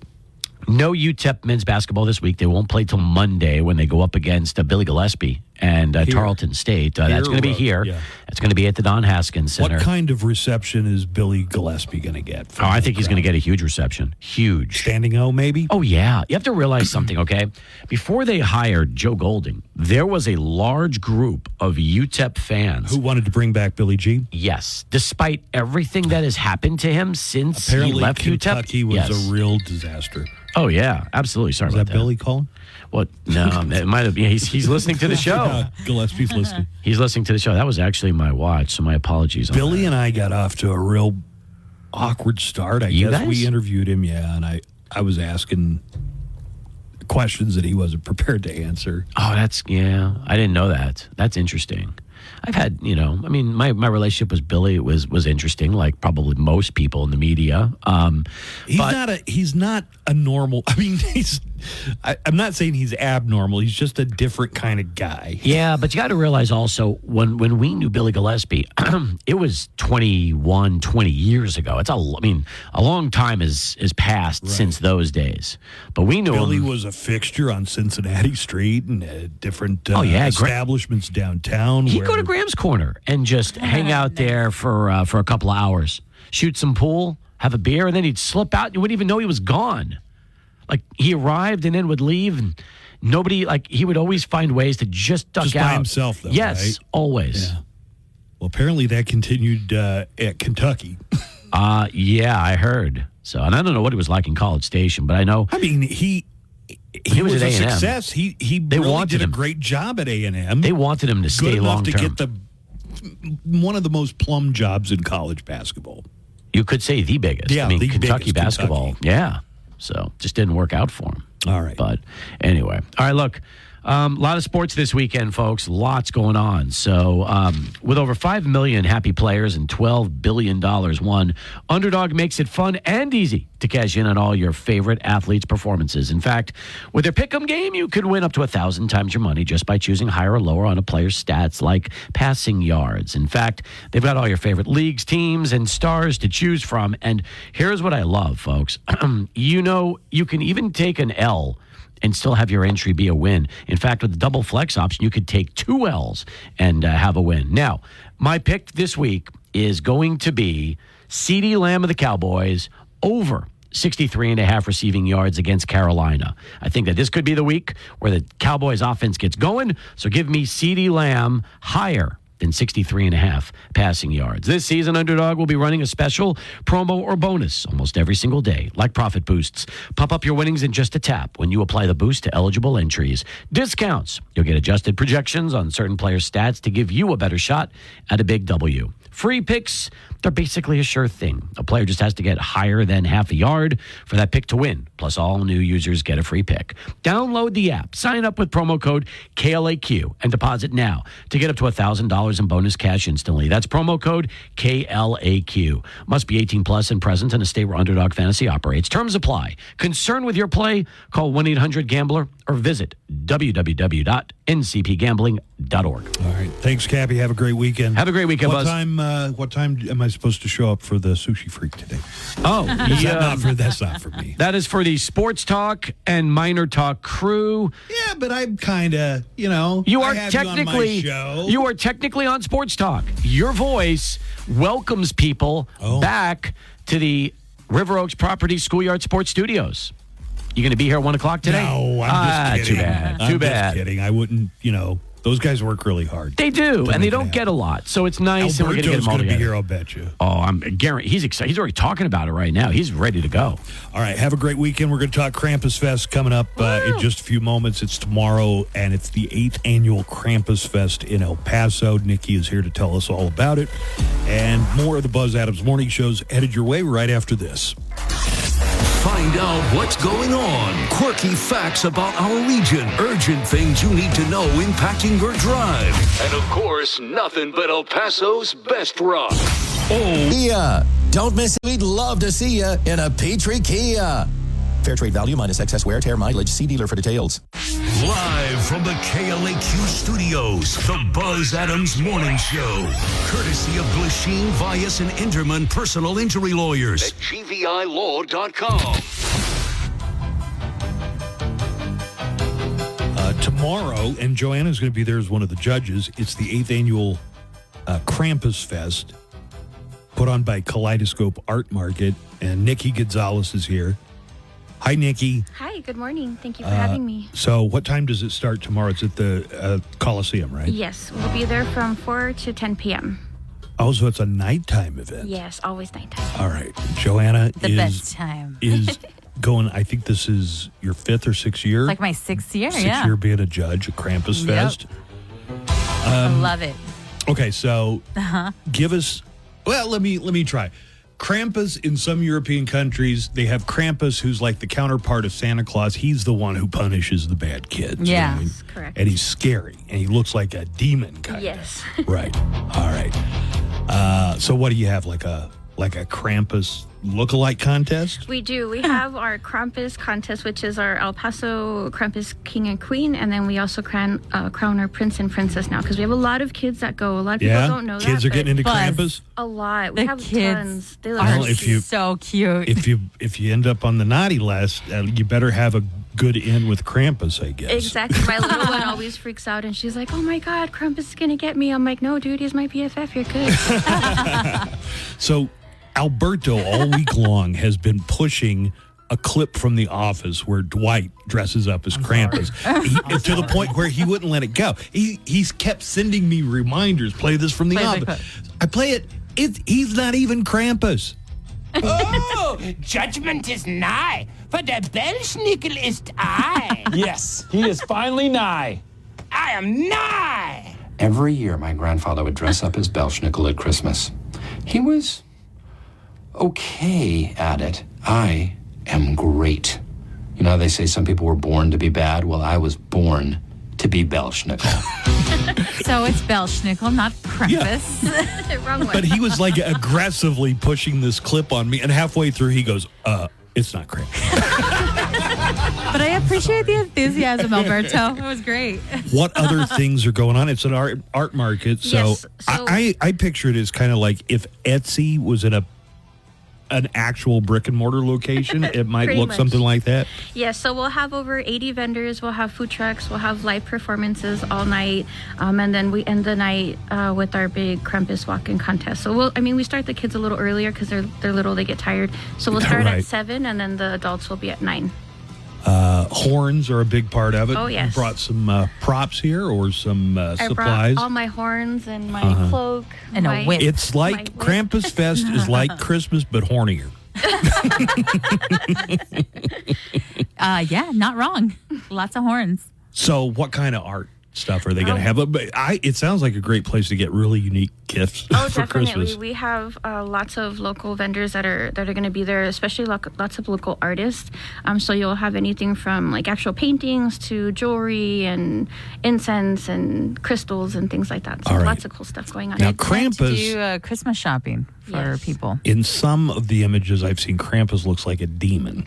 Is there any connection to Satan? No, absolutely Okay, not. And a good. lot of people get that misconception, or they think it's from the movie, and it's actually not. It's a very old European tradition, mainly like Germany, Austria, Croatia, places like that celebrate. Places still where they celebrate don't now. F around at Christmas time. Exactly. Kids, not only will you get a Switch, a demon is going to bring it to you. If you're real bad, he'll take you away. All right. yeah. What does it cost to get in for Krampus? It's actually a Fest? free event. Oh. So the Coliseum may charge for parking, but to get into the actual event, it's a free event. Okay.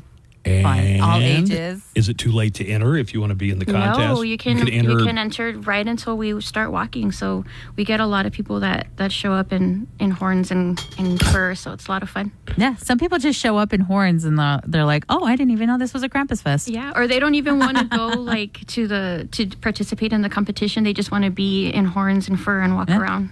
Well, You it sounds like a lot of fun. It's a lot of fun. It's one of my favorite events from Kaleidoscope Art Market. Thank you. Well, I am going to be judging the Belschnickel contest. Okay. Alberto and I are going to be the judges for that. Thank you, Nikki. We'll see you out tomorrow.